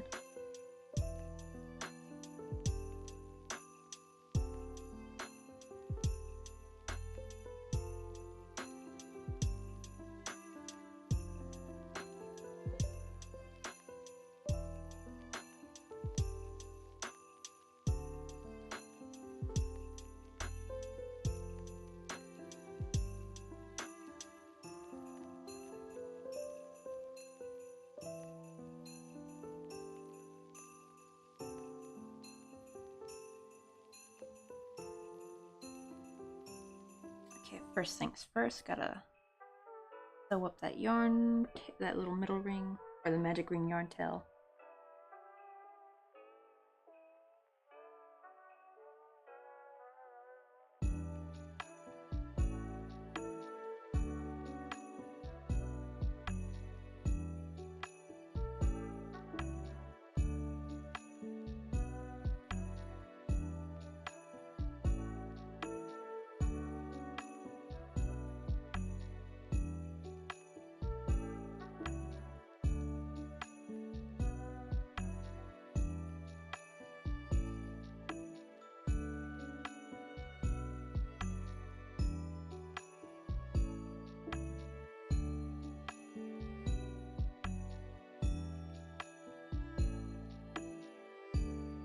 see though, yes. Even though I made it a bit smaller, it's still kind of on the big side.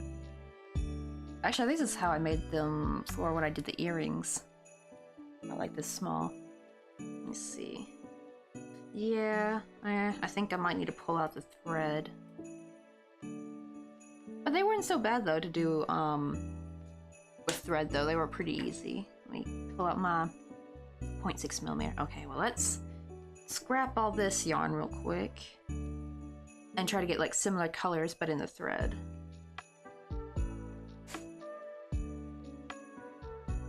Let's see, I think I got some here. So yeah, these are just turning out way too big. Okay, oh, I got some red ready to go. Do I have any terracotta color though?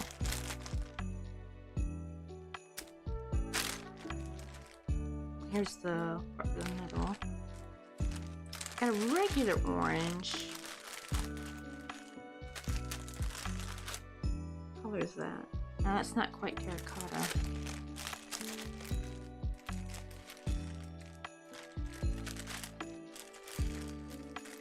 Let's see. That green might be... that's the green I used on the tiki bar, so I guess we'll use this. Is that the only thing of yellow? Oh wait, no, I got one more thing of yellow. Oh, I got like so many like little random colors everywhere. This isn't all my thread I had though. I actually had like a big old thingy of thread. This is just what I have like open and ready to go. Let me actually get my big thing of thread real quick. I think I do have a terracotta color in there.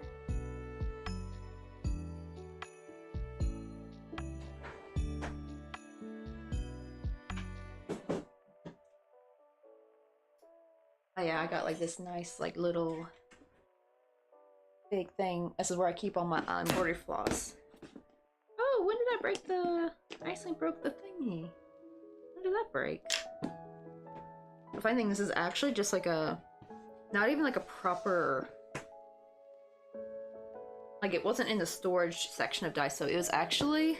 I think it's like a first aid kit thingy. Ooh, it's covered in dust though. Wipe that off. Okay, let's see. Colors I got.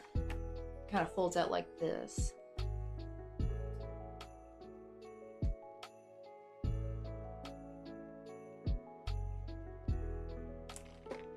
This is probably the closest. This orange right here. I got to terracotta, I think. It's like a pinkish orange. That's close to terracotta, I think.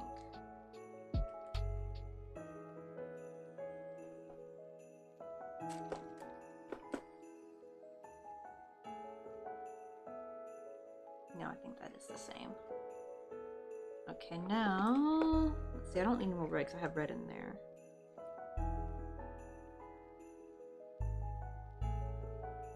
There's just regular orange.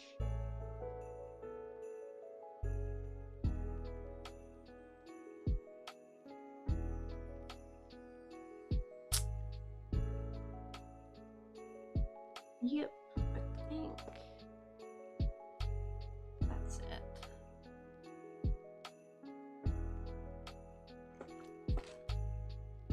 Put this away. Put the thing back on. Can't believe it broke.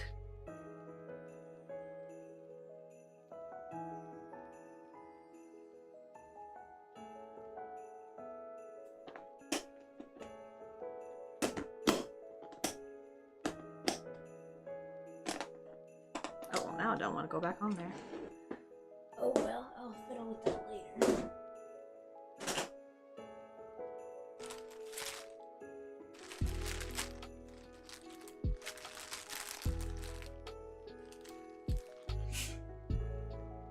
Here's some more red.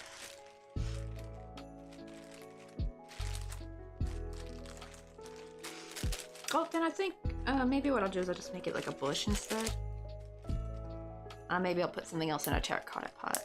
Or I can always try to make the terracotta pot with yarn and then do the flower with just thread. I've done that too before. Like this like little what do you call it? Like that little pina colada. That's the umbrella and straws made with thread, but the pina colada itself, like the coconut, is actually my splitted yarn.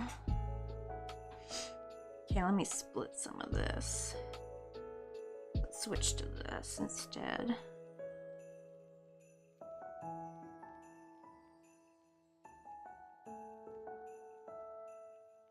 Like this much should be good.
I forgot this actually gives me like 6 individual threads. Uh-oh. I don't want that red getting caught up in there.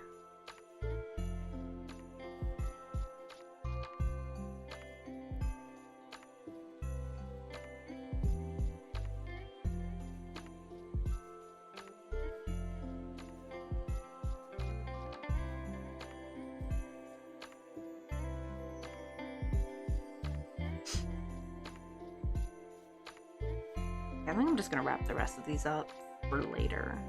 I don't need that much green because the leaves will be quite small anyway.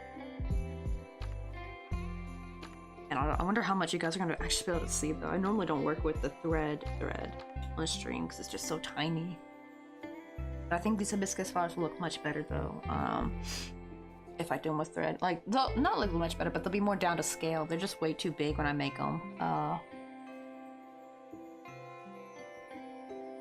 With the, what do you call it? Like, look how giant that turned out, which is not, right, it's not big, but it would be big for the scenery, though. Like, right, I want, like, a little hibiscus bush. And even the smaller one, like, still a bit too big. I think the thread ones will be the perfect size, though, so... Let's start with that. Thankfully, I just have to just do, like, the same thing, though. And the flowers are not as hard.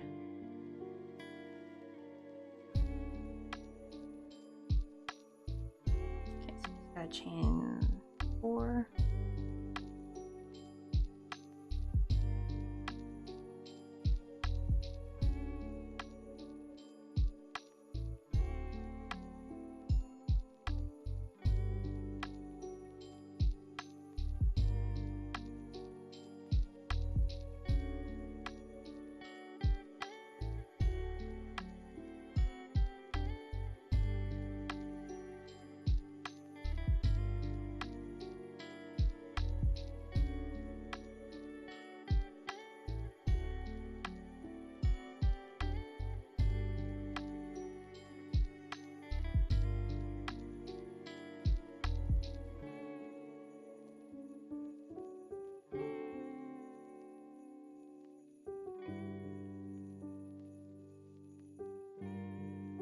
I definitely love this tulip hook though. This is what helped me get better at working with the thread because it's inlined, so it really helps hold on to that thread.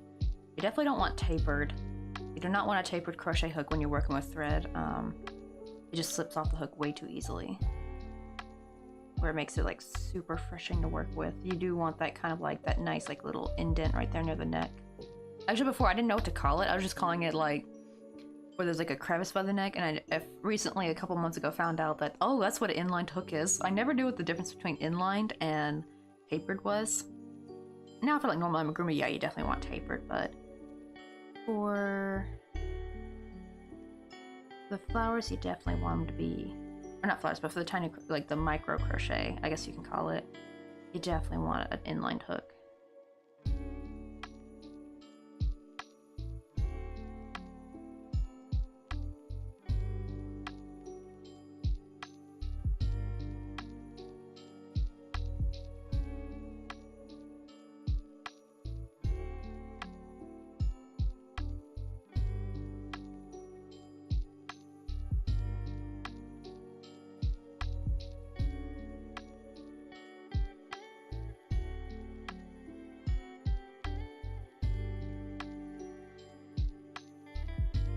Oh, wait, am I working in the correct spot?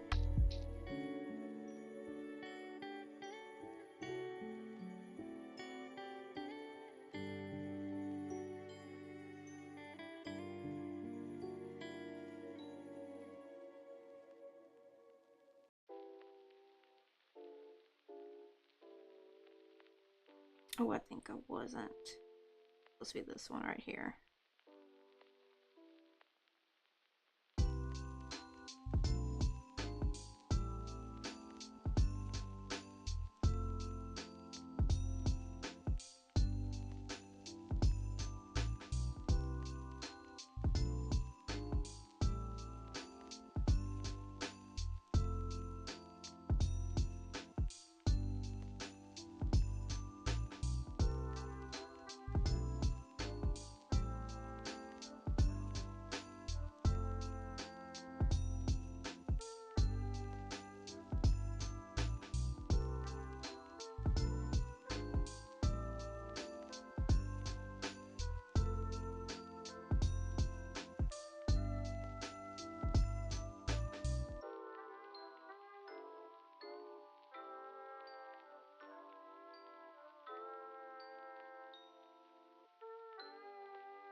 Wait, let me polish this hook real quick.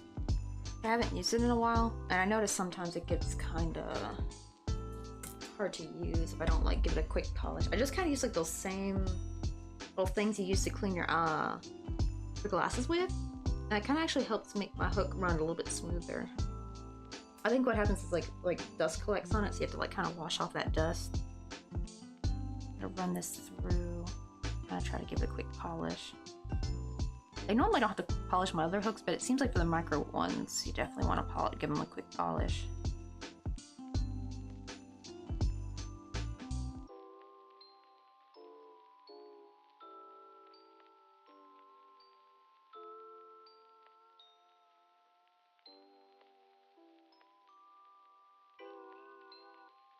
Let's see if that will work a wee bit better.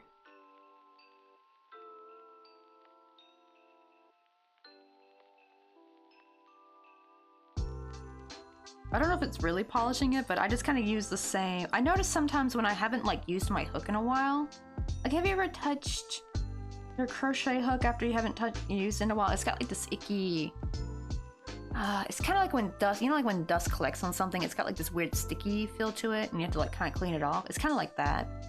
And I found if I kind of run it, like give it a quick wash and then run it through those like little eyeglass cleanser thingies, the little wipes that they give you when you get glasses, kind of help like smoothen up, like it gives like a smooth finish. I don't really have to do it for any of my other crochet hooks, but I kind of seem to have to do it for this one though, for some odd reason. That just seems to work better. Yeah, see now it's going through, it was kind of getting caught up on guess what they call it, the shaft of the crochet hook. I guess there's just too much dust built up on it. There we go. See, now it's running through smoothly. But to be fair, yeah, I haven't used this hook in a hot minute.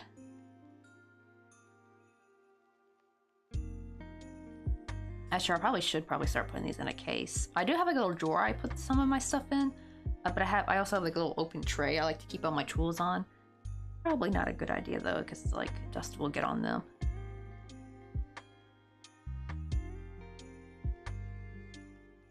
But yeah, I never knew actually using like those little eyeglass or those like glasses wipes work really nice actually on crochet hooks.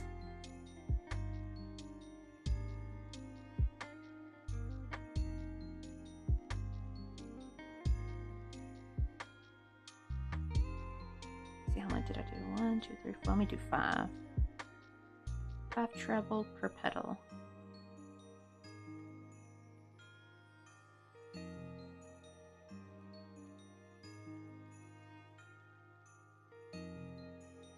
I don't know, how much are you guys actually even able to see? I feel like you guys can't see much.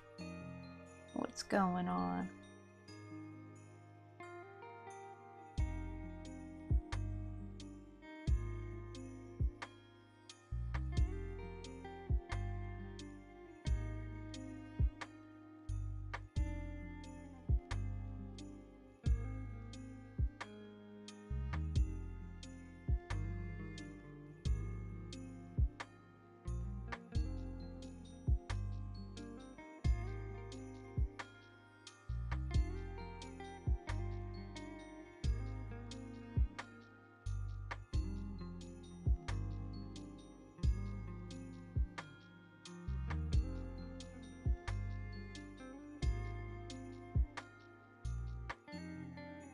Oh shoot, really? Oh. Oh, like under the snow? Oh my, oopsie. Let me try to make sure I'm over here.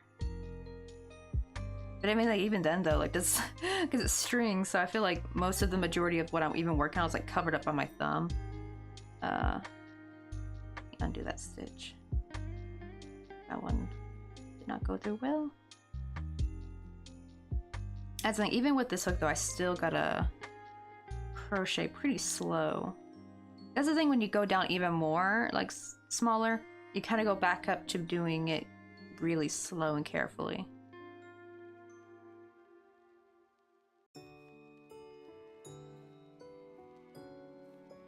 But wait, hold on. I think I didn't do something right. Oh wait, no, I did do it. Okay, never mind. It just wasn't as visible, I guess. I was like, did I do my little maneuver thing? But I thought maybe I didn't.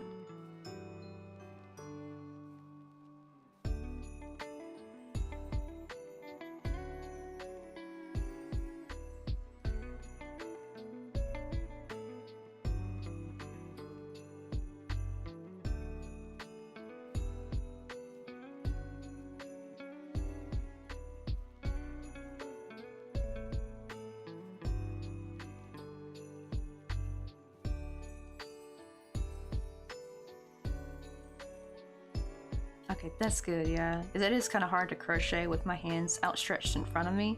Normally it's not so bad with the bigger crochet, but it is a little bit harder with the thread.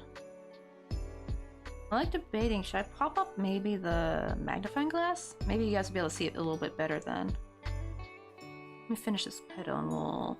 Because I don't want it to like cover up though the little decorations though.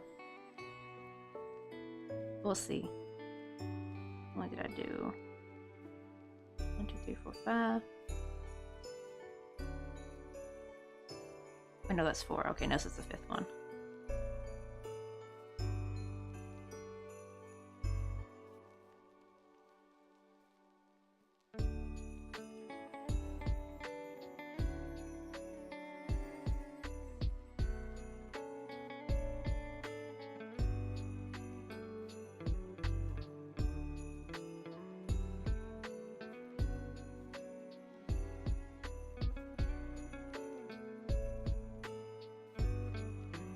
Okay, oh, it's looking nice though. Oh, I gotta clean it though, real quick. It's oh, it's so dusty. Oh, you call Yamper. Little puppy Pokemon. Wonder how many dog Pokemons actually Pokemon has.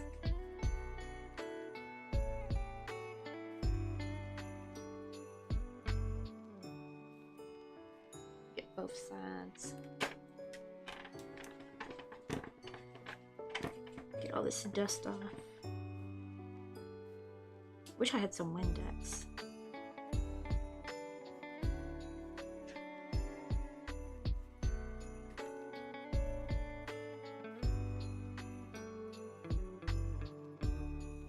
Oh, really? It's supposed to look like a corgi? I didn't know that. I didn't know they had a corgi, like a corgi-esque like Pokemon.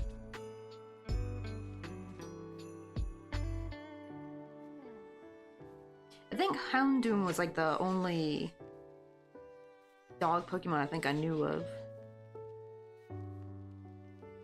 Until now I know Yamper is one as well. Oh, really? Oh, but when it evolves it looks different. I hate when they look too different from the original one. Or they'll look really, really cute, but when they evolve they look less cute. Oh, I hate that. Like, at least for, like, say, like, Charizard, right? Like, Charizard looks super duper cute in his, like, original form. But when he evolves, he looks cool. But there's other Pokemon that look so adorable when they... At least, I guess for Flutterbite, though, it was, or, like, Caterpie, right? Caterpie, their middle one's kind of ugly. Like, their middle evolution. But they get, like, a redemption arc when they become Flutterbite. So the first and last are both cute. But there's other Pokemon that will, like, start off so cute. And then their second and third evolution, they just look butt ugly.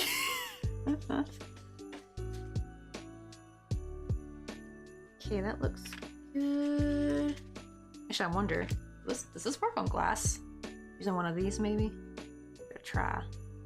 Get that sparkles in.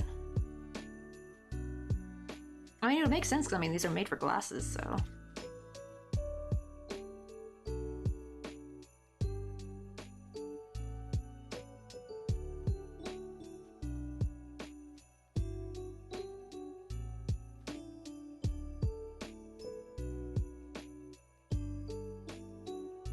There we go. Ooh, that's nice and sparkly. Let's see. I have to basically get it to where I can kind of work under it. I wish the neck was a bit longer though, unfortunately.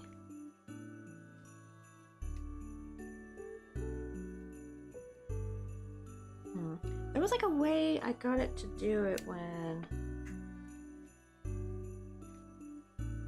I think I had to have it like this.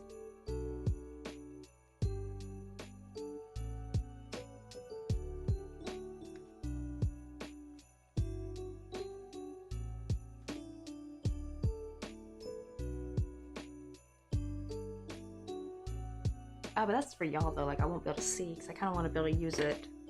Like that would only like work for the webcam, not for me being able to see through it though. Put it over here.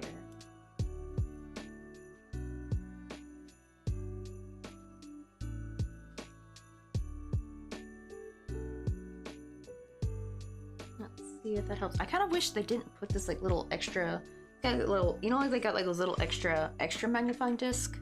I kind of hate those because like I never really use it and it kind of just like messes up. Like I just want like a nice full flush just screen of the same magnitude. I don't want that random little round bit of that's where it's like even more magnified, but oh well. Let's see if I show up the petal in that little spot though, maybe. Where's the extra bit? Like right here. You guys can kind of see it.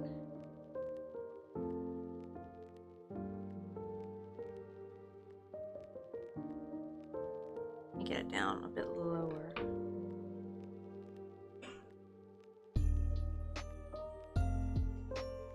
I'll shoot this thing.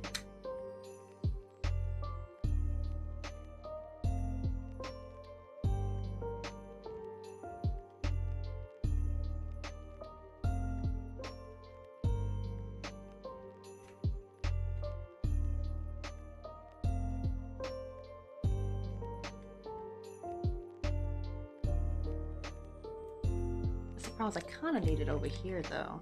If I can actually see what I'm doing. Okay, let's try it the other way around. Let's try from this direction.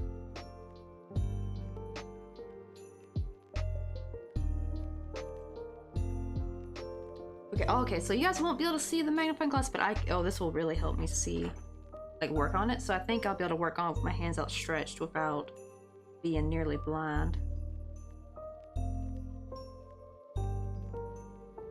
It's so funny, like, nobody would ever really actually know. Right? I get people say, like, how can you see that? But, like, oh, I just realized you guys can't even see the... I mean, to be fair, I don't use the magnifying glass for, like, the splitted yarn, but I do sometimes need it for the thread. So not normally if I'm not streaming, because, like, then I'll just hold it super close to my face. But this will help me be able to see it while I'm streaming.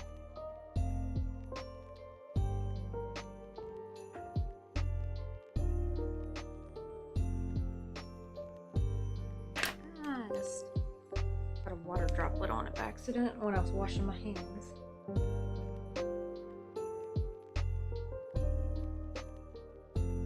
Oh my god, I like how I can see my little characters like in 4K though. It's so cute.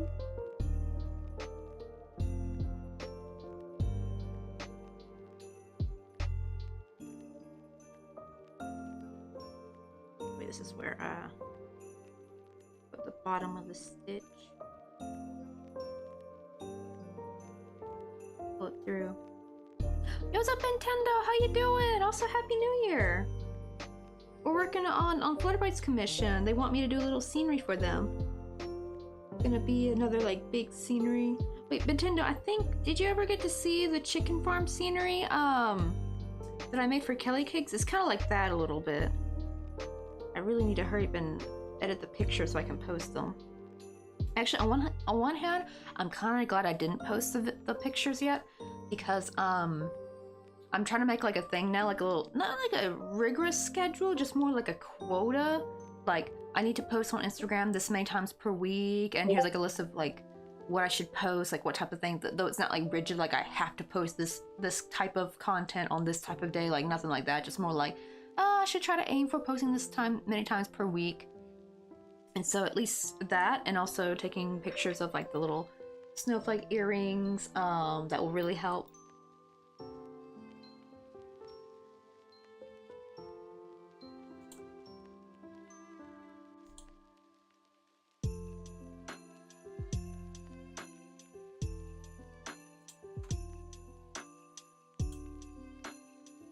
Oh, it does look like a corgi. Oh my god, I didn't know there was a corgi Pokemon. When did they introduce that, actually? Oh, it looks different though, yeah. Then I probably, if I ever got Yamper, I would never evolve this Pokemon. He's too cute. He's too precious like that.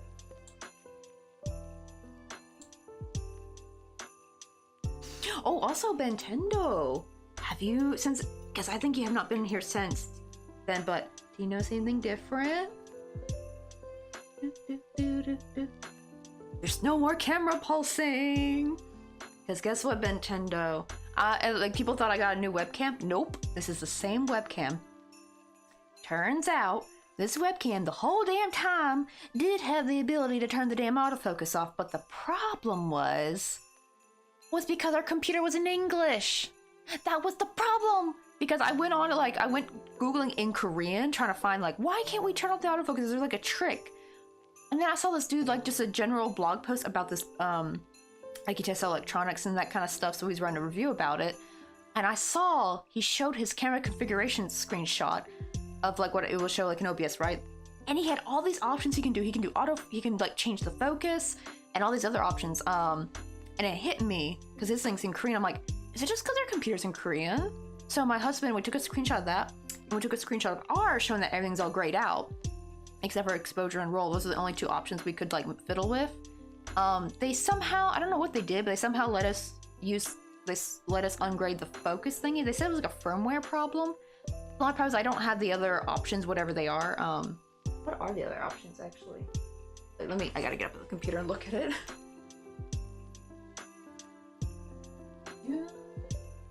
And tilt.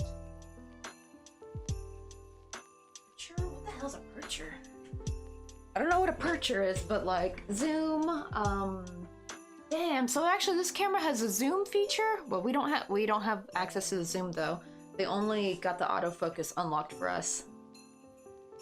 I know, right? It is odd. It's like this whole damn because last year my husband tried like asking them like, "Hey, we want to turn the autofocus off," and they kept being like, "What do you mean? Just go in the open in the thing and configure video and turn it off, and like you can like turn off autofocus and like you know handle it yourself." Because see, I can now change it. The only problem is now if I want to show something close, I do have to manually drag the bar. But let me show these up close. I got some snowflake earrings we've made. Wait, hold on. I gotta take these off the thing to show up because I have to get real close to the camera when I have it on max. Come on. Oh, that little earring got stuck. But I have like these little snowflake earrings, but now I can show up stuff super close and I don't have to like hold still. I just have to make sure I'm close enough to the camera. Because remember before I had to like keep my hand from shaking or else it would pulse so much when I did try showing stuff up close. Now I just gotta drag the bar, which is a little hard because it's like really hard to see from here. I get it back down. Here's what it is like at, you know, it looks great here if I have it down all the way, but I notice my hands are kind of blurry in like the middle range, so that's why I like to keep it a bit more like 41, 43. Then my hands are sharp while it's a little blurry down here. But at least me doing my work looks crisp. It's so nice, like oh my goodness. But I love these like these cute like, little snowflake earrings. I gotta take pictures of them tomorrow and hopefully post them on Discord. Also got some rose earrings ready to post for Valentine's Day because I know I'm kind of sad I missed out on Christmas to post stuff on the coffee page, but what do you call it? I just got too busy because I just started the class, so it was a lot of catch up. And she gave a lot of assignments in the beginning. Now it's like she doesn't give as much homework now, thankfully.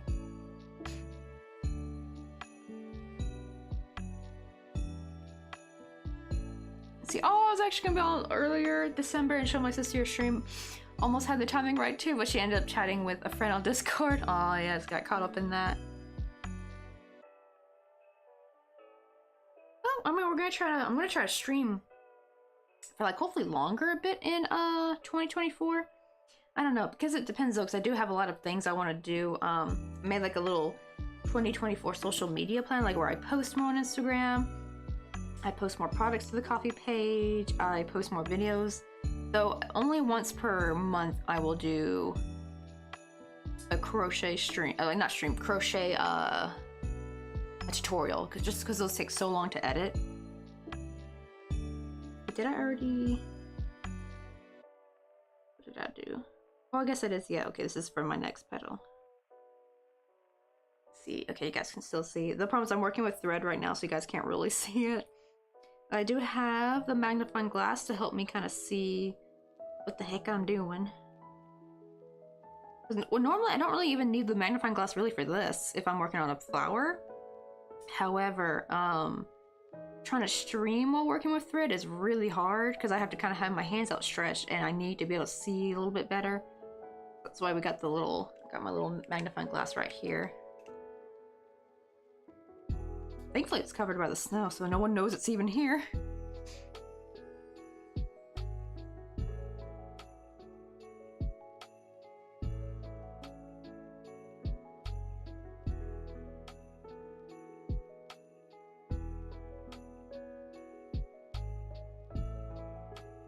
That's true, it is very handy. I actually haven't used it in a while. It was like super dusty and I had to kind of clean it off.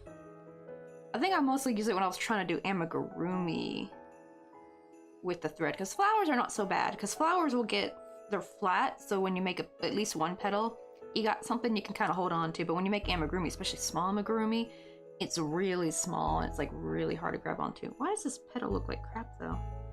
Wait, I think...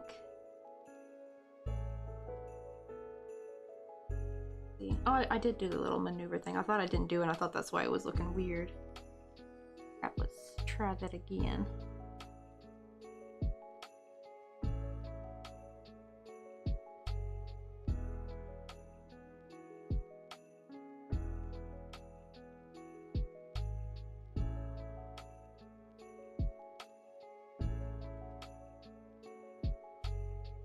And our insert squinting meme. Oh, is that like a SpongeBob meme, I think? Like where the fish is like squinting suspiciously.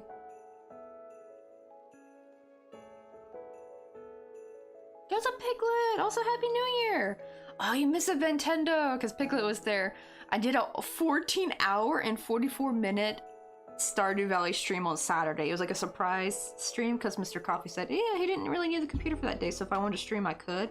I was like, I had just got back into Stardew after a 1.5-year hiatus because I had to go cold turkey because of the addiction, and the addiction is back in full swing because, my goodness. Now, we did do a Stardew stream back last Thursday, but because of my classes now, right, I have to be off by like 5 or 5:30 at the most. I do want to try to get off by 4 though. I'm trying to like kind of scooch my schedule where I start earlier and end by 4, so I have like a little bit of downtime / prep time to kind of like get ready for class. And since I was full rain yesterday, and it's like the New Year's because I don't have class today, so I had like a lot of I knew I could just crash on Sunday if I needed to. I went to bed at like 6:30 in the morning. I started at 2:40 something in the afternoon on Saturday, and stream ended like I think like 5:30 in the morning. And we even joked like around I remember even saying around the 9 o'clock time, like, yeah, I'm probably going to have to hop off pretty soon, man. This is a 9-hour stream, it's quite long, and not knowing I was gonna like go for even longer. Then we said like, okay, maybe 12-hour stream. Though the thing is, my goal was I was trying to unlock Ginger Island, and the problem was that it was summer for me in my game, and I was using some mods to kind of help get some items for the community game. The community bundles, but I didn't want to cheat too much, so I didn't really want to mess with the time.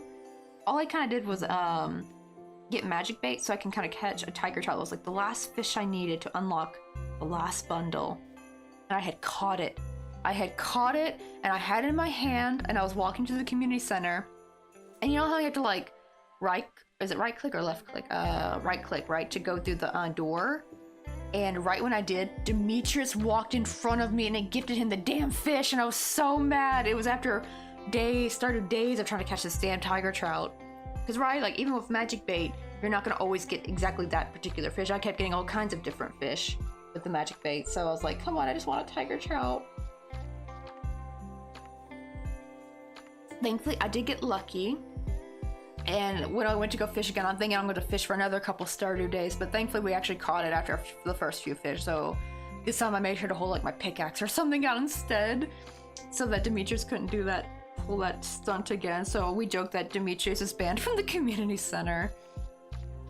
Because it's like, he was near it, but right when I was trying to walk through the door, his character walked right in front of me when I was trying to enter the door. Wait, okay, I may or may not be obsessed with Stardew now, but it's so relaxing and fun. Oh yeah, because Drawing Fox, they got to play with me on our co-op. They also started a co-op farm too.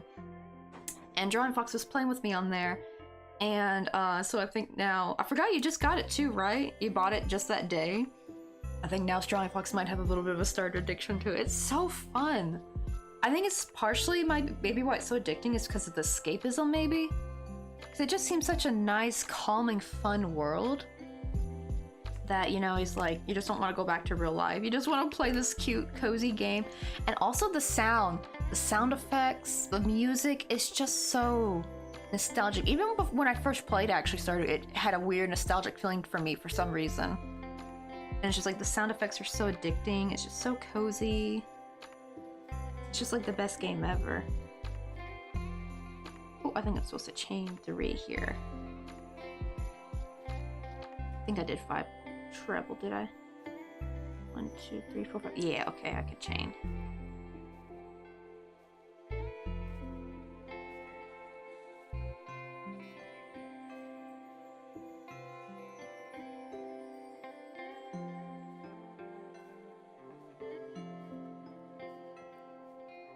Let me get that pedal sorted out. Yeah, sometimes you have to like kind of fiddle with your pedals. How does this turn out? Is this turning out the same size? I guess it kind of is. I can't tell. But it definitely will be much smaller. Kind of see how it's going.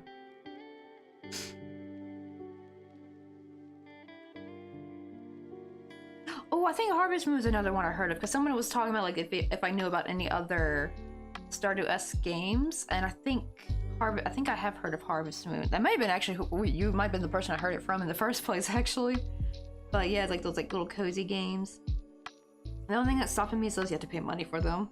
And I'm like, I probably shouldn't be spending all my money on games. Because actually it's funny because Mr. Coffee spent a lot of money on games for me to play when I started streaming. And now that I mostly do crochet streaming, I feel kind of bad. That's the only reason why I haven't really bought any more games. And that's why I've also mostly just stick with Fortnite because it's free. But... oh, I do one day want to buy all the Nancy Drew games when I get a chance, but I want to wait till like the bundles are, well this will be like way in the future though, like when I can finally spend a lot on gaming, but I want to buy all the bundles when they're on sale. Even then they'll be like probably hundreds of dollars.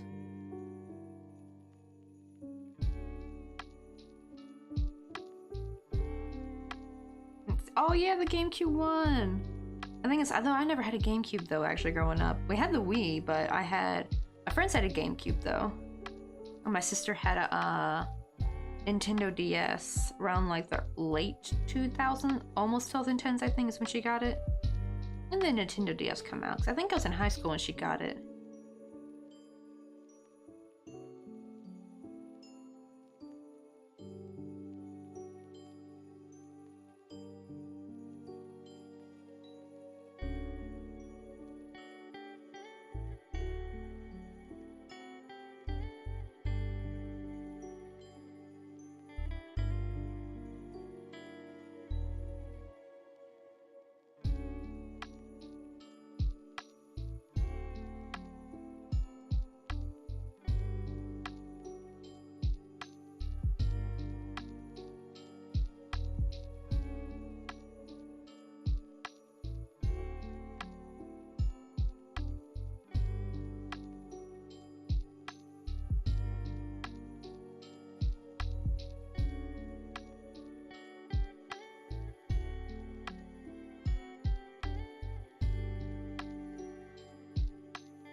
See, wait, not sure about else, but my GameCube is immortal.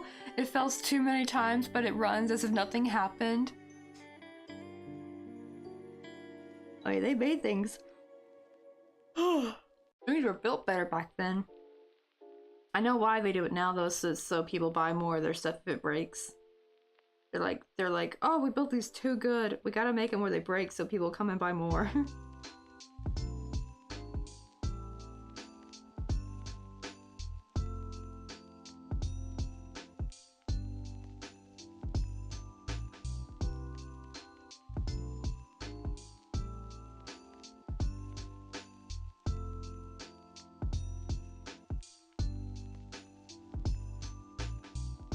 Let's see, we're on our last petal. This one's looking a little bit bigger than though. I think I need to look at the petals that I did for the tiki bar. Those may have been just double crochet, I think. I thought they were treble, but they might be double. I feel like this one's turning out a little bit bigger than those. I'm basically trying to make these as small as possible, because I want to make, because they're like kind of like a bush, right? Like the hibiscus plant. So I'm going to try to have like a little bit of a hibiscus bush, like maybe now near where she's going to sit. I think after I make a couple of these flowers, I definitely need to switch over and try to make, maybe like making a bench or something. Definitely need to make like a little sitting place where we're going to put her character and where she's going to sit, like have her animals nearby.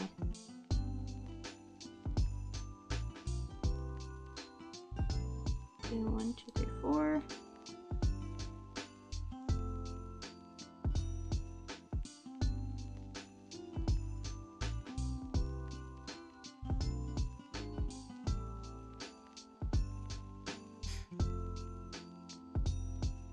GameCube found my brother's head, but he's okay. Metalheads run the family.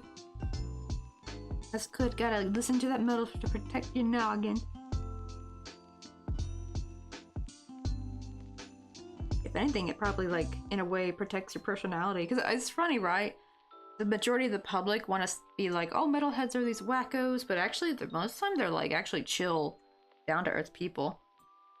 and it's the regular normies that are have like the emotional problems. Like, where do you think so many Karens come from?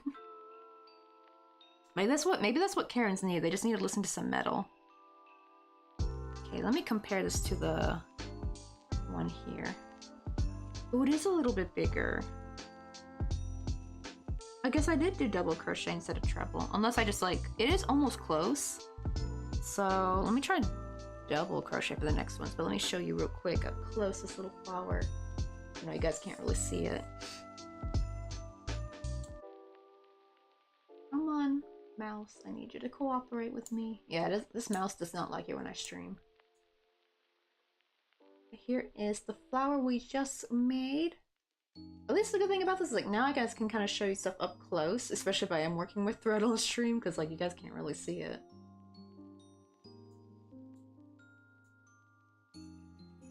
Come on. There we go.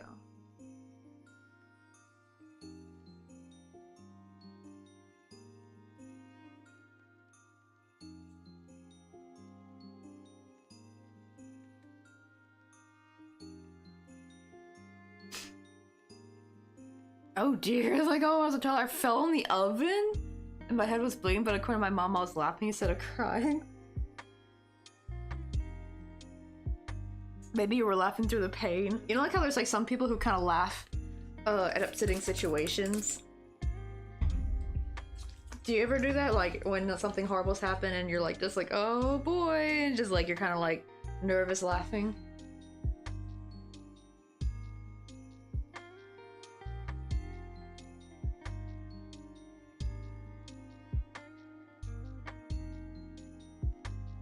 Okay, let me try to sew this up real quick.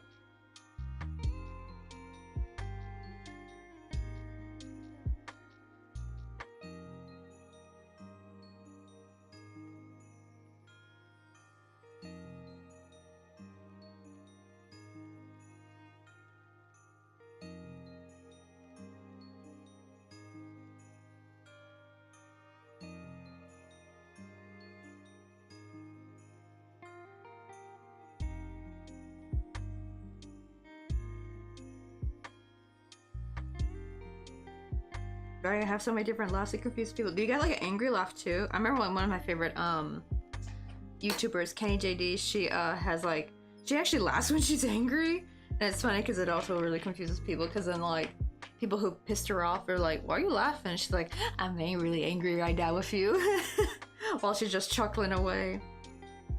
It's almost scary.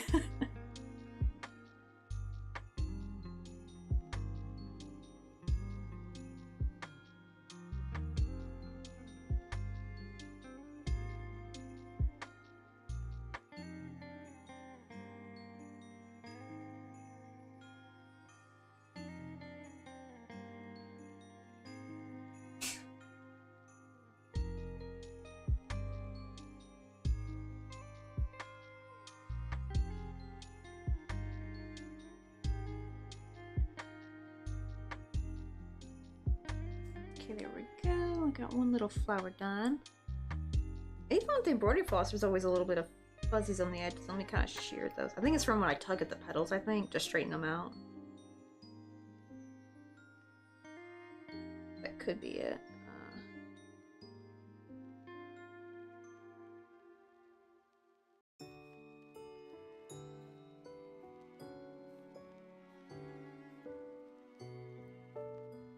There we go, that looks much better. Yeah, we'll just have like a couple of these, like, and it'll probably like be connected to a bush, probably somewhere, maybe around here. I'm thinking to put the bench maybe here or here. I'm not sure where, I'm deciding. We gotta find a spot to put little bench. Let's grab this one. Actually, let me use this one since I'm gonna try double crochet. This is fine if some of the flowers are bigger than others, because actually they'll make it look more natural, because I also want to make some buds as well. And I thought that'd be kind of cute. Oh yeah, sounds like one of those scary anime characters, right? The ones with the evil laugh.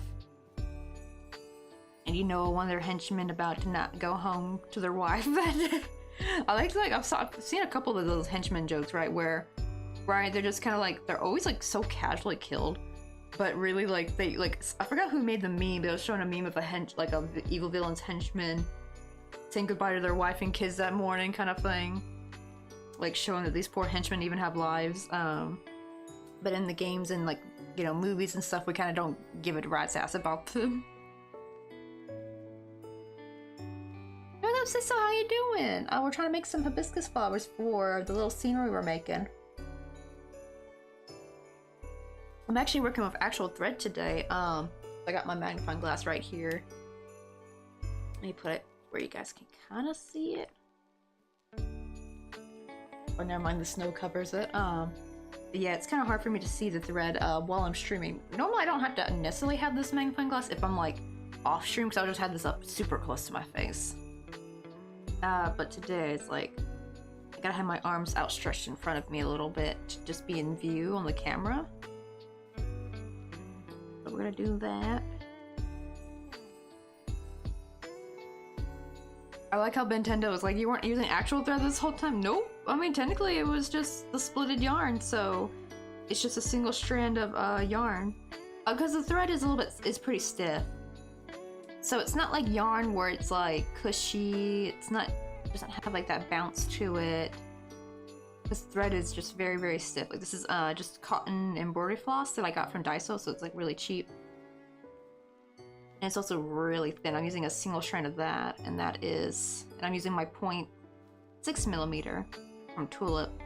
But normally I'll use, like, here's the difference. So you saw how tiny this one is, right? Here is following the same, this is how big it turns out with the splitted yarn. You can see the difference in size. That's with my, I think it's like a 0.2mm or 1.3mm hook, this one.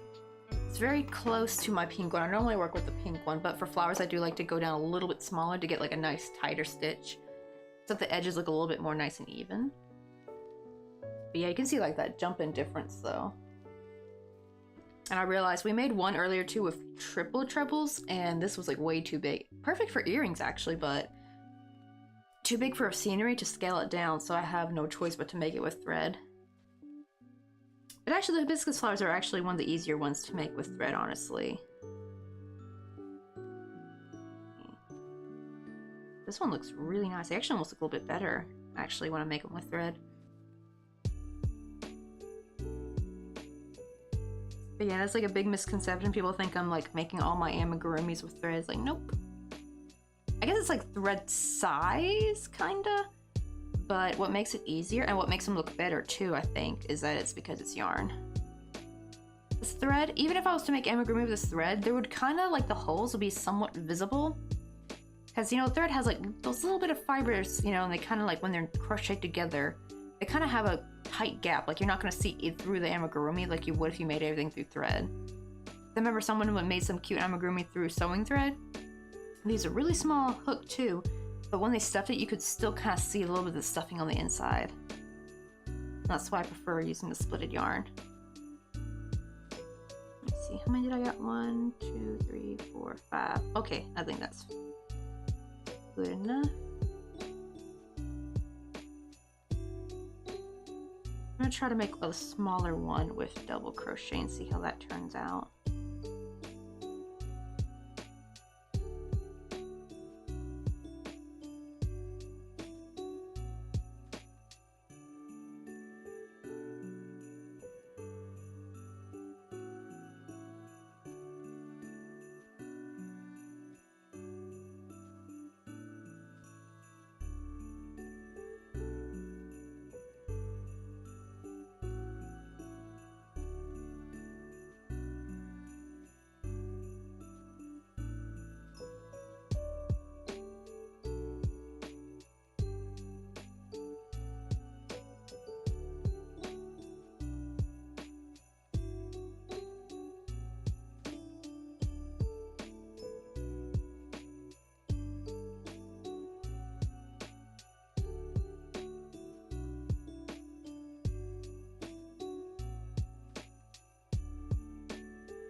Oh, you found some fish. So you found some fish in line when cleaning out your sister's old room? Oh my god, that reminds me, like when I got into the tiny crochet, my dad kept wanting me to make forgot what they're called, but apparently you can like crochet like flies or something for fishing. He wanted me to really get into that, but I'm like, I didn't want to do that. I don't know, I probably would have sold well, but I would not have been making cute little things. I've been making like little crocheted flies for fishing lures or something. Yeah, he wanted me to get into crocheting fishing lures.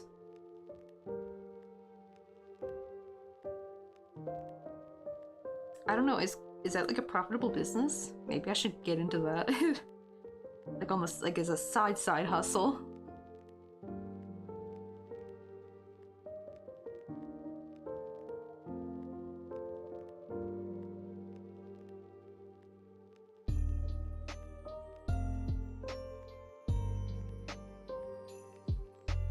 Oh, I forgot to do the maneuver thing. That's why. I think that's why. I was like, why does this feel weird? All of a sudden, I forgot. Yeah, I forgot to do. I don't know. The chain, or the double crochet is looking kind of small though.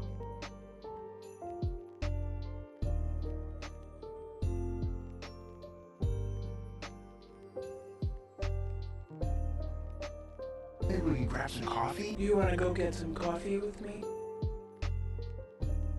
And also, sister, thank you so much for the follow. Let's see, what's today? Today's Monday. I usually stream 4 days a week, Monday, Tuesdays, Thursdays, and Fridays. Oh, I will also be on tomorrow as well. Let me see what time it is. I think it's already 5:08. I'm only gonna stream till 5:30 today because I have a writing assignment I gotta work on tonight. Because I do have class tomorrow, and the problem is, since we were supposed to have class back last Friday, so we didn't have class last Monday either because of Christmas. But the problem is the teacher had something else to do. She had like a skating competition for her daughter. So that means this week we're gonna have class Monday or Tuesday through Friday, 4 days in a row. I hate that. I like having like a little bit of a breather in between. And all our homework, and I also gotta do a quiz too. We got chapter 4 quiz we gotta work on. I think that's just like easy peasy Google form. So hopefully it won't be too bad.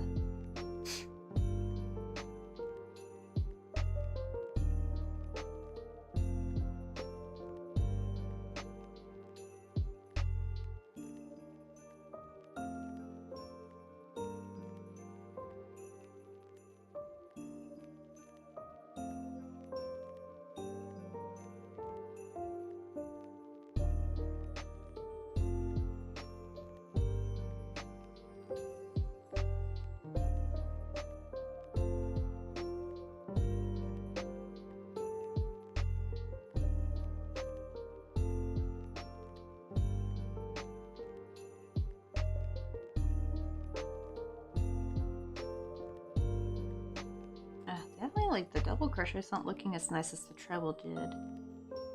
I think I did do treble for the ones that were on the tiki bar, but I must have like crocheted a bit tighter. I mean, to be fair, yeah, my tension is usually a little bit looser on stream. Just trying to, like, something about like crocheting with your hands out right in front of you does make it a little bit more difficult.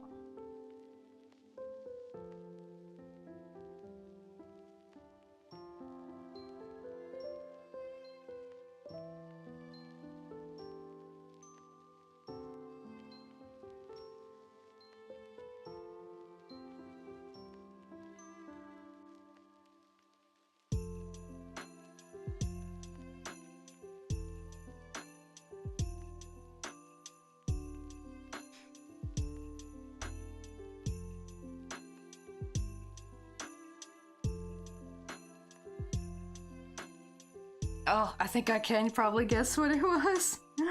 Oh, that's hilarious though. And I hope he liked it. Like, yeah, because I know there's a whole big team of not safe for work crocheters. It's hilarious. Like, you go and see all kinds of things they make.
last petal for this one.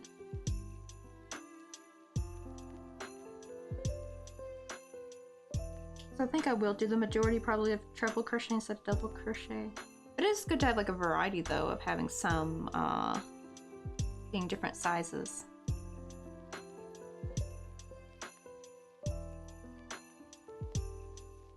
Oh, and I even got a cat cup too. Yeah, it's probably gonna be like an inside joke for them too as well. That kind of present. Oh, your family asked you to make the pee-pee plushie. And it's so annoying because they told me I should make pee-pee plushies for my school market. And I'm like, no, that's probably a quick way to get suspended, I bet.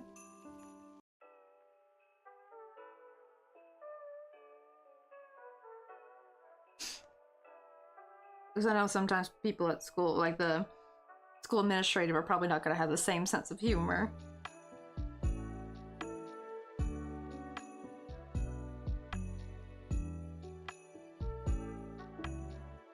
Oh, oops. I don't like how that... That's the problem is that when you do flowers, you gotta make sure your chains are nice and taut. Because if you got like that one loose chain, it just like ruins the look of your petal. It's like super obvious.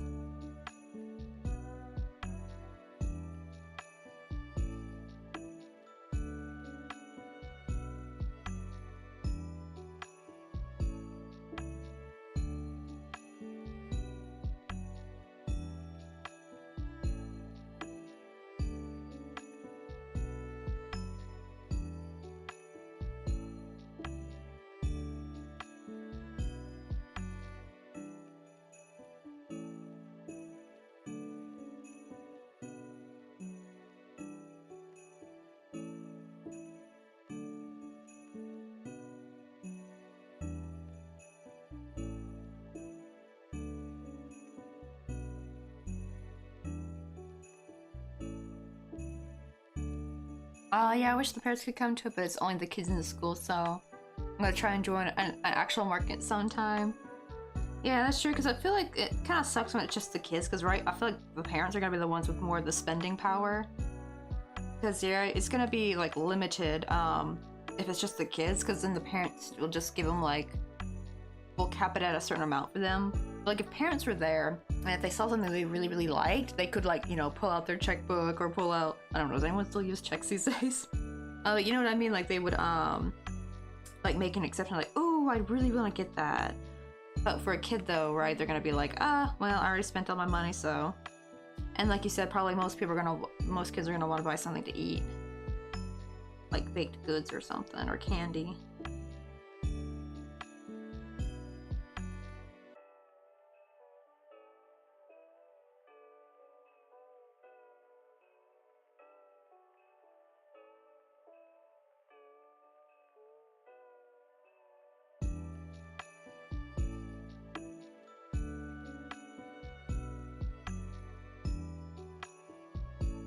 Let's see the size difference. Oh wow, so this is already, look how small it is compared to that one. See, this one's treble crochet, this one's double crochet. Yeah, I think having a good mix of, like the big size. I also want to make some buds as well to kind of throw in the mix. Make it look as natural as possible. Actually, let me use my other needle. I need the really tiny needle.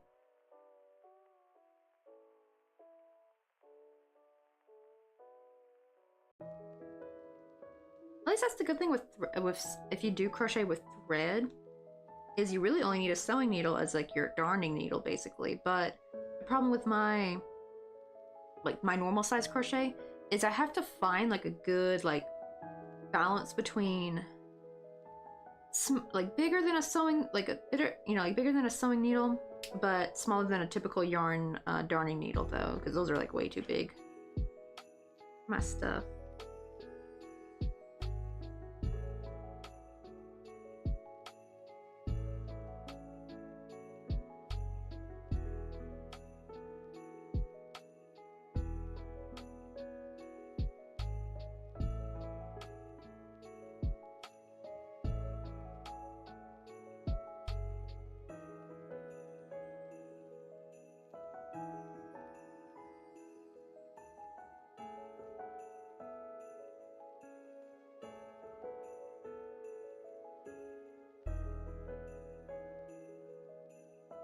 Oh shoot, I just poked myself.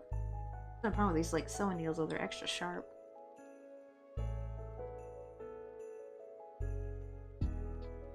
Oh, that seems like a fun like unwrapping game though. So I would imagine it probably would take unwrapping Christmas presents morning twice as long, I bet. That still sounds more like, man, trying to unwrap presents with oven gloves though? That definitely seems hard.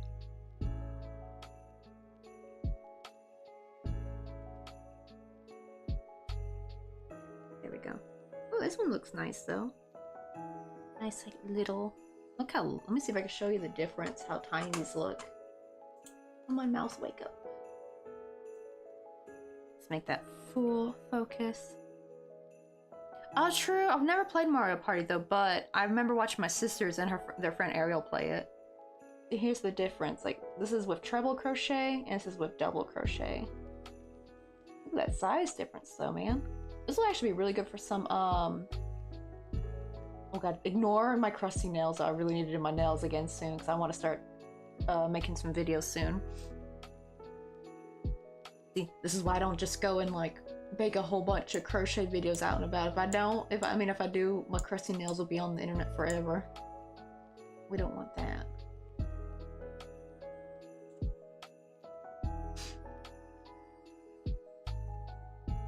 Partially it's just because there's like leftover glue from the last time I did my nails, which I need to find a better way to get the glue off. Does anyone know how to get like nail glue off your nails quicker? Besides having to sand them? I'm pretty sure that's not too good for your nails.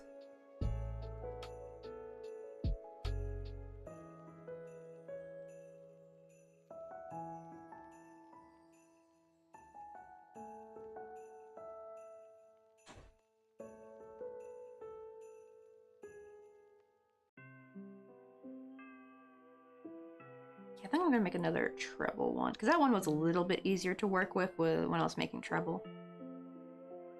Weird, because usually double crochet is a little bit easier for me, but with the tiny crochet it is kind of easier to work with a bigger stitch.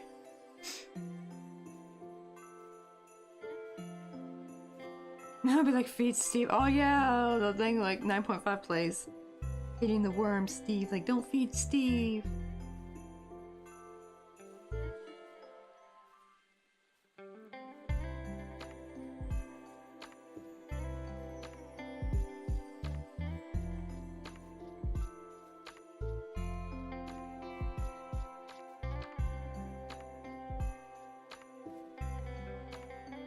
True. Well, the problem is though, is that right? Like, I think for like just a normal crochet video, like if you're just working with normal weight yarn, you really wouldn't have to be that anal about nails because it's kind of far away, right? You're not super zoomed in. But I have tried making a crochet video where I didn't do my nails, and the problem is I have to zoom in really close for people to see what I'm doing. And you just see every little crispy like piece of dry dead skin, the awful cuticles. Not to mention the leftover glue is making my nails look even horrible. Like even more horrible. And so I'm like, nope, I am only doing a crochet video once my nails are done. It just looks so much nicer though. Like I really liked how my nails looked when I was doing the Christmas tree one. They just look so nice. So yeah, just like because of how small my stuff is, that's the only bit of a problem, is it really zooms in, especially now with like the more HD camera on my phone. Before it would be kind of a little bit blurry, so it wasn't that bad, but now it's like super sharpened and everything, because I do it in Ultra HD 60 FPS, so you see everything. Hey, what's up, What Are You Yarnaholic? How you doing? Oh wait, is she on right now? Oh my god, like most of the people I was watching have already done rated out. Let me switch those.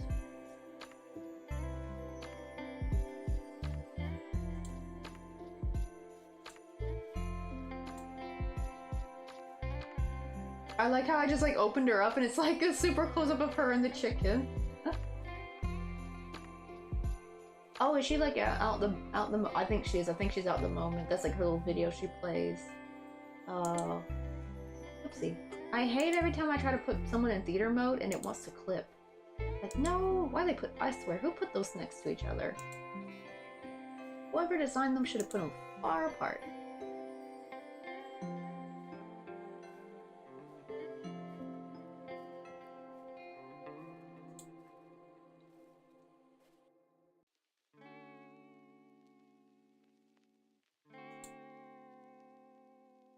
Carrot Studios is on.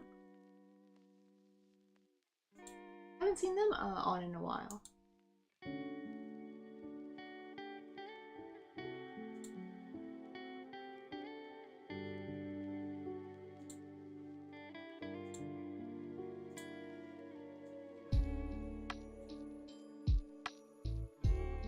Yeah. Oh wait, that's her raid video? Oh, okay. I thought that was her like little BRB, like where she has like the cute, funny videos that play.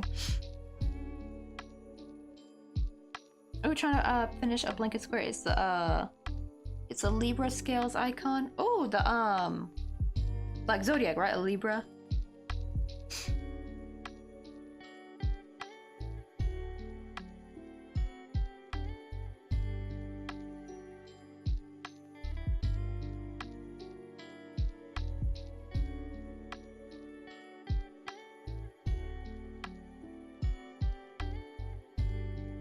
Oh, what an emo, like, right? Like, you're roasting an egg.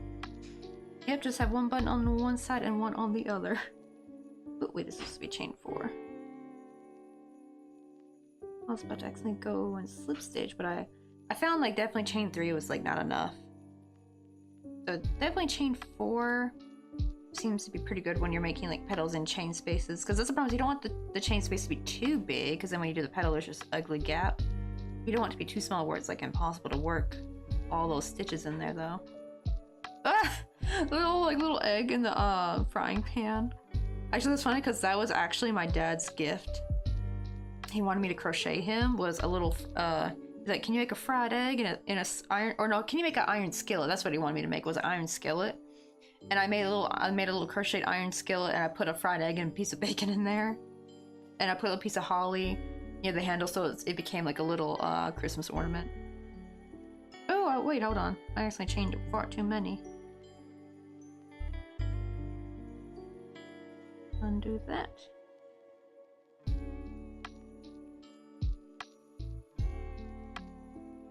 I know, right? Like, they should have, like, put them far away. I don't know why they put them right next to each other. And it just drives me nuts, because I'm like... Thankfully, because I'm in Korea, I think it doesn't actually clip it, because it's like, oh, sorry, something went wrong. Because I can't clip people's streams unless I'm in a VPN. And... so, yeah. So hopefully they don't... I hope it doesn't clip it, because that would be awful, because I wonder how many people I've accidentally clipped when I'm just trying to put them in theater mode. Like, Twitch, why did you put them right next to each other? Just spread them out, please. And it also doesn't help because, like, the clip, right, the clip button looks like the little, you know, like the little Hollywood, like, and scene, right? Like that little, I forgot what they call the little clapper thing, right? The little board that they clap when they start a scene and end it. It looks like that, right? That's the little icon. So the problem is, I think of that when I think of theater, I think of that, like, little emote, and I'm like, wait, no, that's the clip emote. Ugh, it's like such a mess.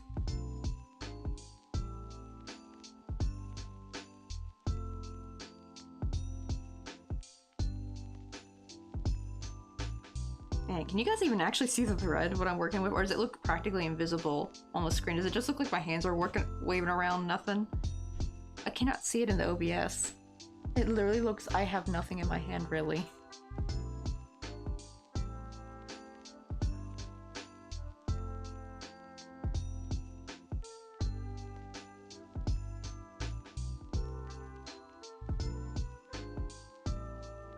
I know, I'll be like, spread them out, but makes it bigger instead of spreading them apart. I'm more like rearranging the order. That's what really needs to happen. They need to rearrange the order. Especially because when I'm like trying to look over at the computer, I can hardly see the icons. Even with my glasses on, it's hard to see from here all the way over there. I'm just trying to navigate my poor little mouse over to the correct spot.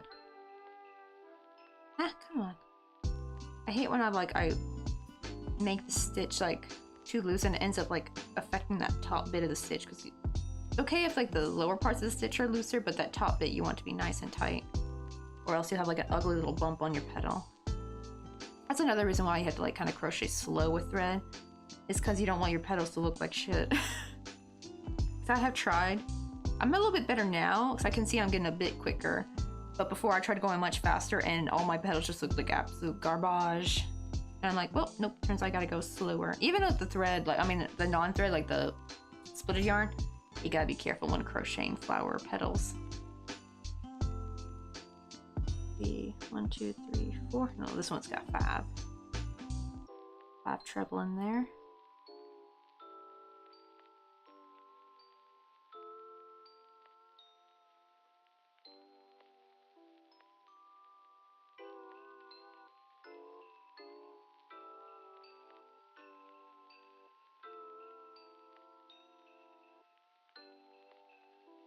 Okay, so I think this will probably be our last flower upstream.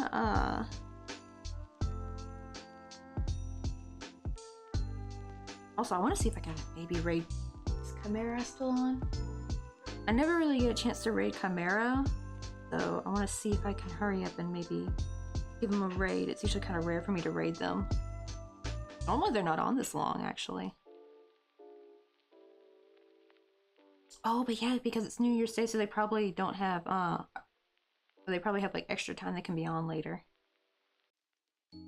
That would actually make sense.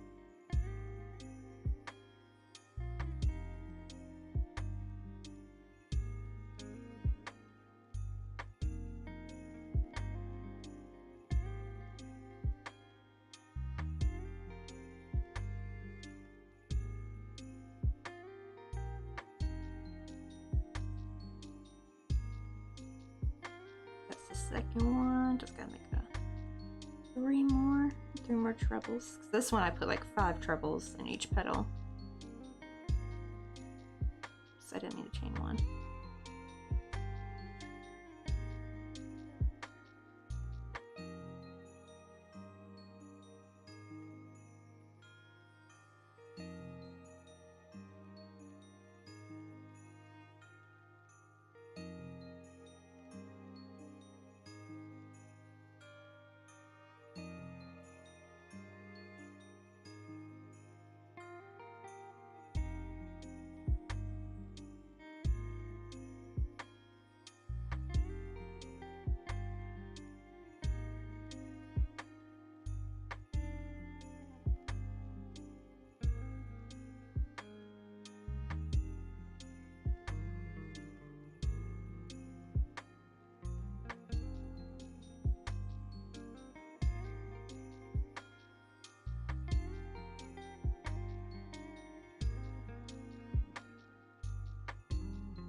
There we go, 3rd petal done. I just got 2 more petals to go.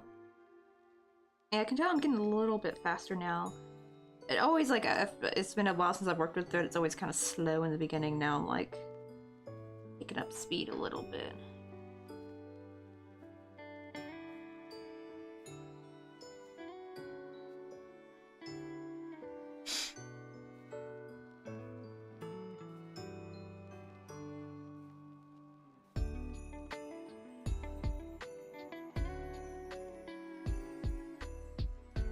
Ooh, there's a camping anime? And it doesn't have any drama, fights, fan service. Unless you count the scene where they're covered up by water. Oh yeah, is it like a hot tub scene or something? Not hot tub, I should say, like hot springs kind of scene.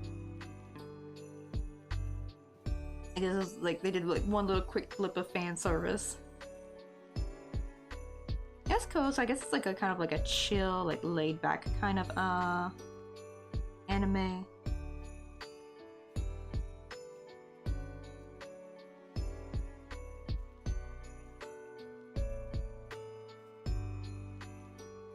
Yo, what's up, No What? Also, thank you for the hydrate. I think you're the first hydrate of the stream. Which I realize I have not taken a single sip of water in the past 3 hours.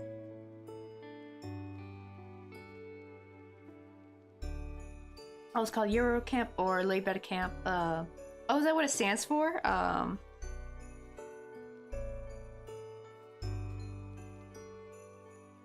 now I want to go out camping. And I was kind of sad I wanted to be able to go camping when I visited my family, but it was springtime, so it was like not the best time to go camping. That's when all the bugs come out. It's best to go in the fall before it gets too cold. It's chilly. The bugs are gone, but not like where you gotta worry about. Well, my hometown, you don't really have to worry about snow.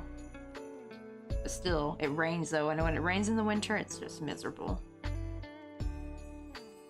But fall time, I love me some fall time camping. Oh, and thank you for the sourdough. Wait, did you guys hear that? I didn't hear it this time. It has like a little sound effect that plays.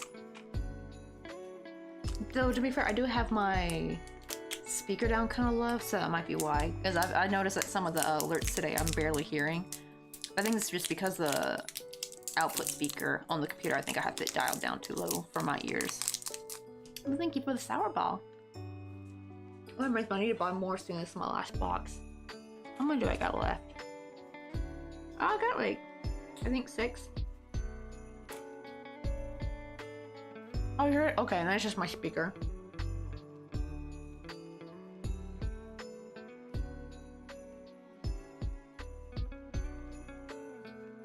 Oh, this one's a sour one. Oh, we had an even more sour one the other day. It actually straight up tasted like a Warhead. Normally these don't taste like Warhead. They taste more like really sour Skittles, kinda. But the other one the other day was like straight up Warhead territory.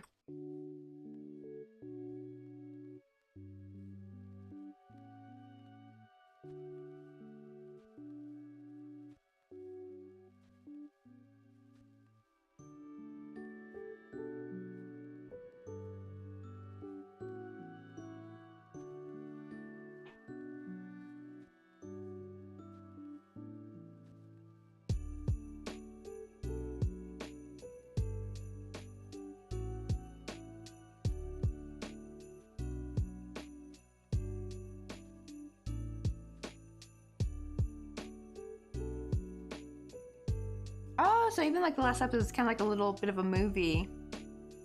So yeah, you get to kind of see all the characters going far with their life goals. That's good, like kind of like a little bit of a wholesome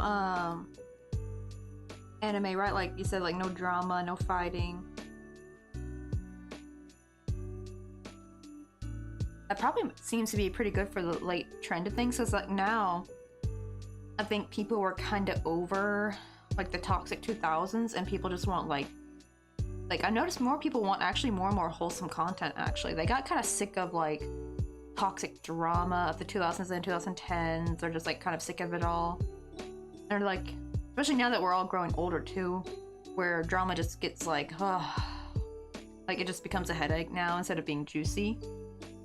Some dramas still might be juicy though, but like, you know, other dramas, like, right, you just kind of want something wholesome to kind of relax, to escape.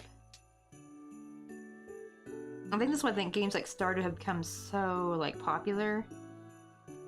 It's because of that, like people just want to escape this hectic world and like kind of chill someplace nice, sweet, slow pace. Because I think that was the point of Stardew too, right?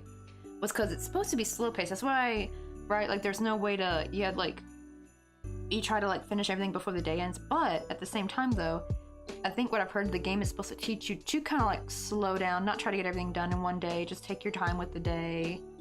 See what you can get done. It was supposed to like teach that or something, I believe.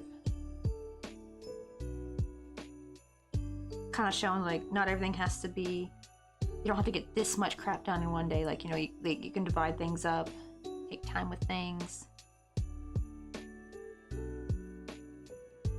And then I modded it so I can freeze time, so I can get a lot done today.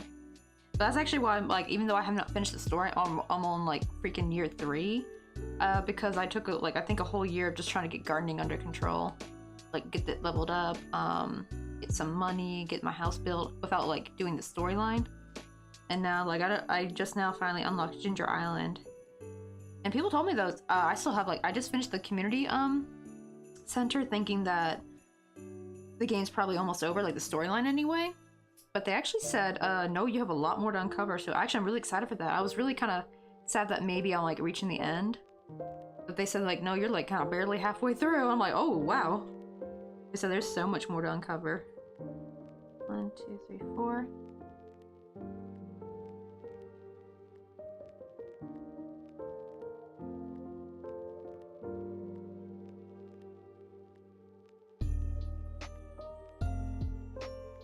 Wait, who's Zawardle? I don't know who that is. Was that the name of the wizard in Stardew? I done forgot his name, to be honest. I thought it was Merlin, though.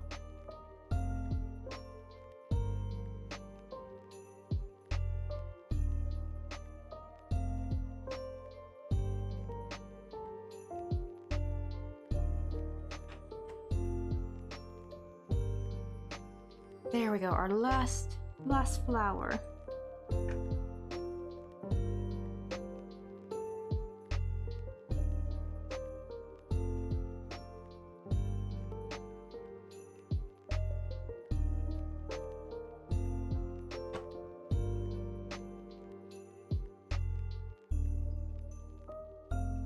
Let me get out some of these little yarn scraps.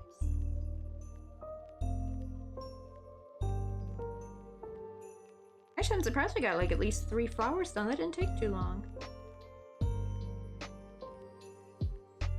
Ah, okay. See, I've never seen JoJo. My husband did though. That's the anime, right, JoJo? I've seen some clips of it, but I don't really know much about the lore or the story. There, we got 3 little hibiscus flowers done. Let me raise up the...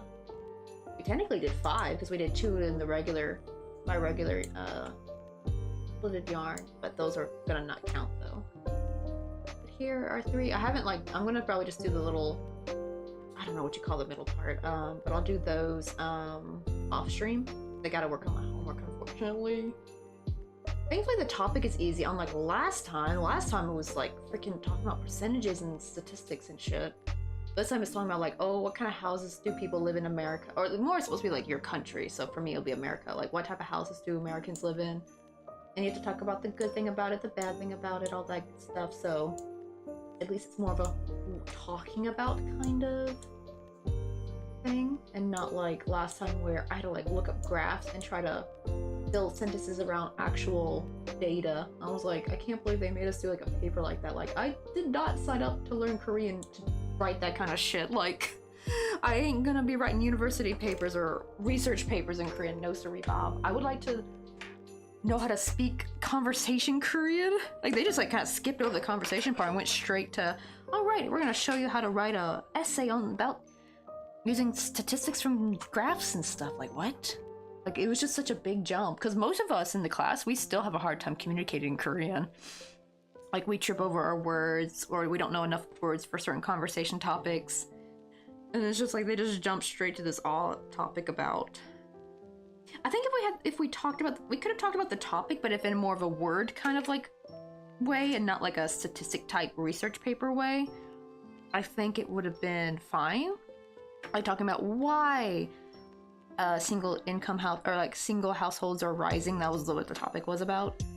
Like, that would have been fine for me, because then I could have talked about like, oh, people, you know, are opting out of having kids, or blah blah blah, not getting married, that kind of stuff. But no, that she wanted us to find graphs and put in like, this year to this year, the percentage rose this much. Like a lot of that kind of crap. And I'm like, I don't want to write about that.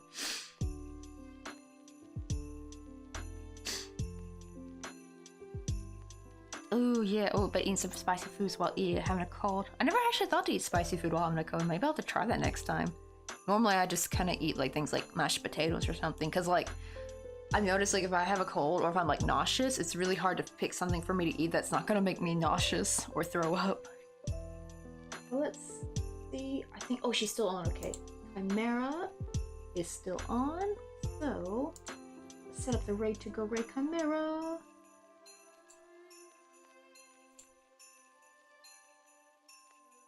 Wait, uh-oh, she's still, I have her still in theater mode. There we go. I want to copy her name. Let's start with Chimera though. She has a corgi cam. You can see her little corgis taking a nap. Oh my god, I just want to rub their belly. Oh, they look so cozy in their little beddy. Why? Oh. Oh, it really depends on the cold. Sometimes it won't help. I guess that's true. Okay, let me close the little camera thing.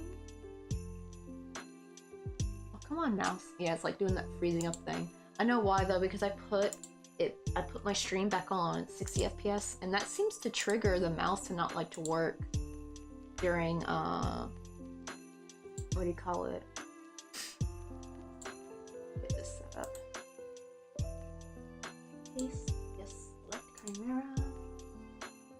Okay, let me type in the raid commands real quick.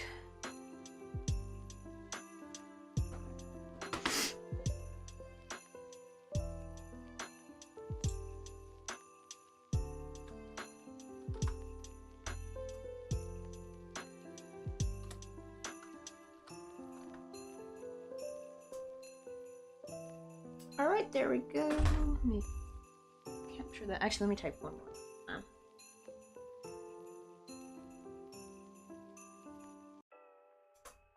There we go.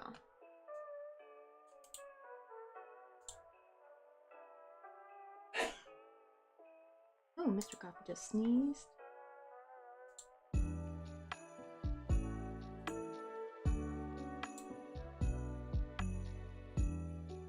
Let me have a quick.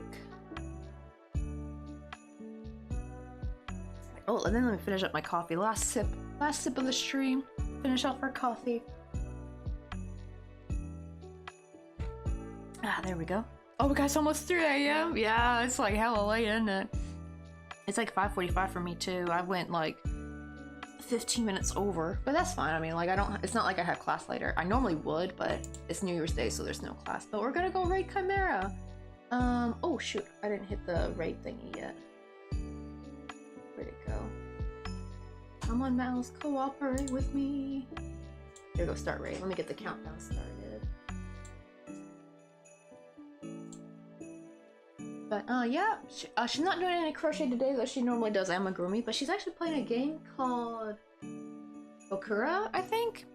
It's funny because it looked like a cute like little animal game, and it's like a platform game. But the thing is, it was funny because like her little character was walking and they jumped on this like random animal, I guess to help them get up to a higher platform, and the spine came out of like the little animal. I'm like, wait, what? So it's kind of like kawaii gruesome, kawaii gore. It's not that gory. It's more like that. Just kind of this just kind of threw me for a loop, I would say. But it's like mostly muted color, so it's not like very like bright color, but it still looks really cute though. But it's called Bakura. Oh really? You've been awake since 8 a.m.? But I fell asleep earlier. Oh man, maybe what it is like it's probably like that nap kind of give you like an extra energy boost. I have noticed if I take a nap too late, then I end up like not getting sleepy till like 3 a.m., which is not good. Not good if you want to wake up early. But let's go say hi to Chimera because it's about to auto write out in a little bit. But it'll be on tomorrow. We're gonna keep working on this tomorrow. I'm gonna see once I finish my homework if I can like get some more flowers done, get like the little bush started. Because I probably want to work on like the desk and stuff. Oh, okay, it's about to write me out. Bye.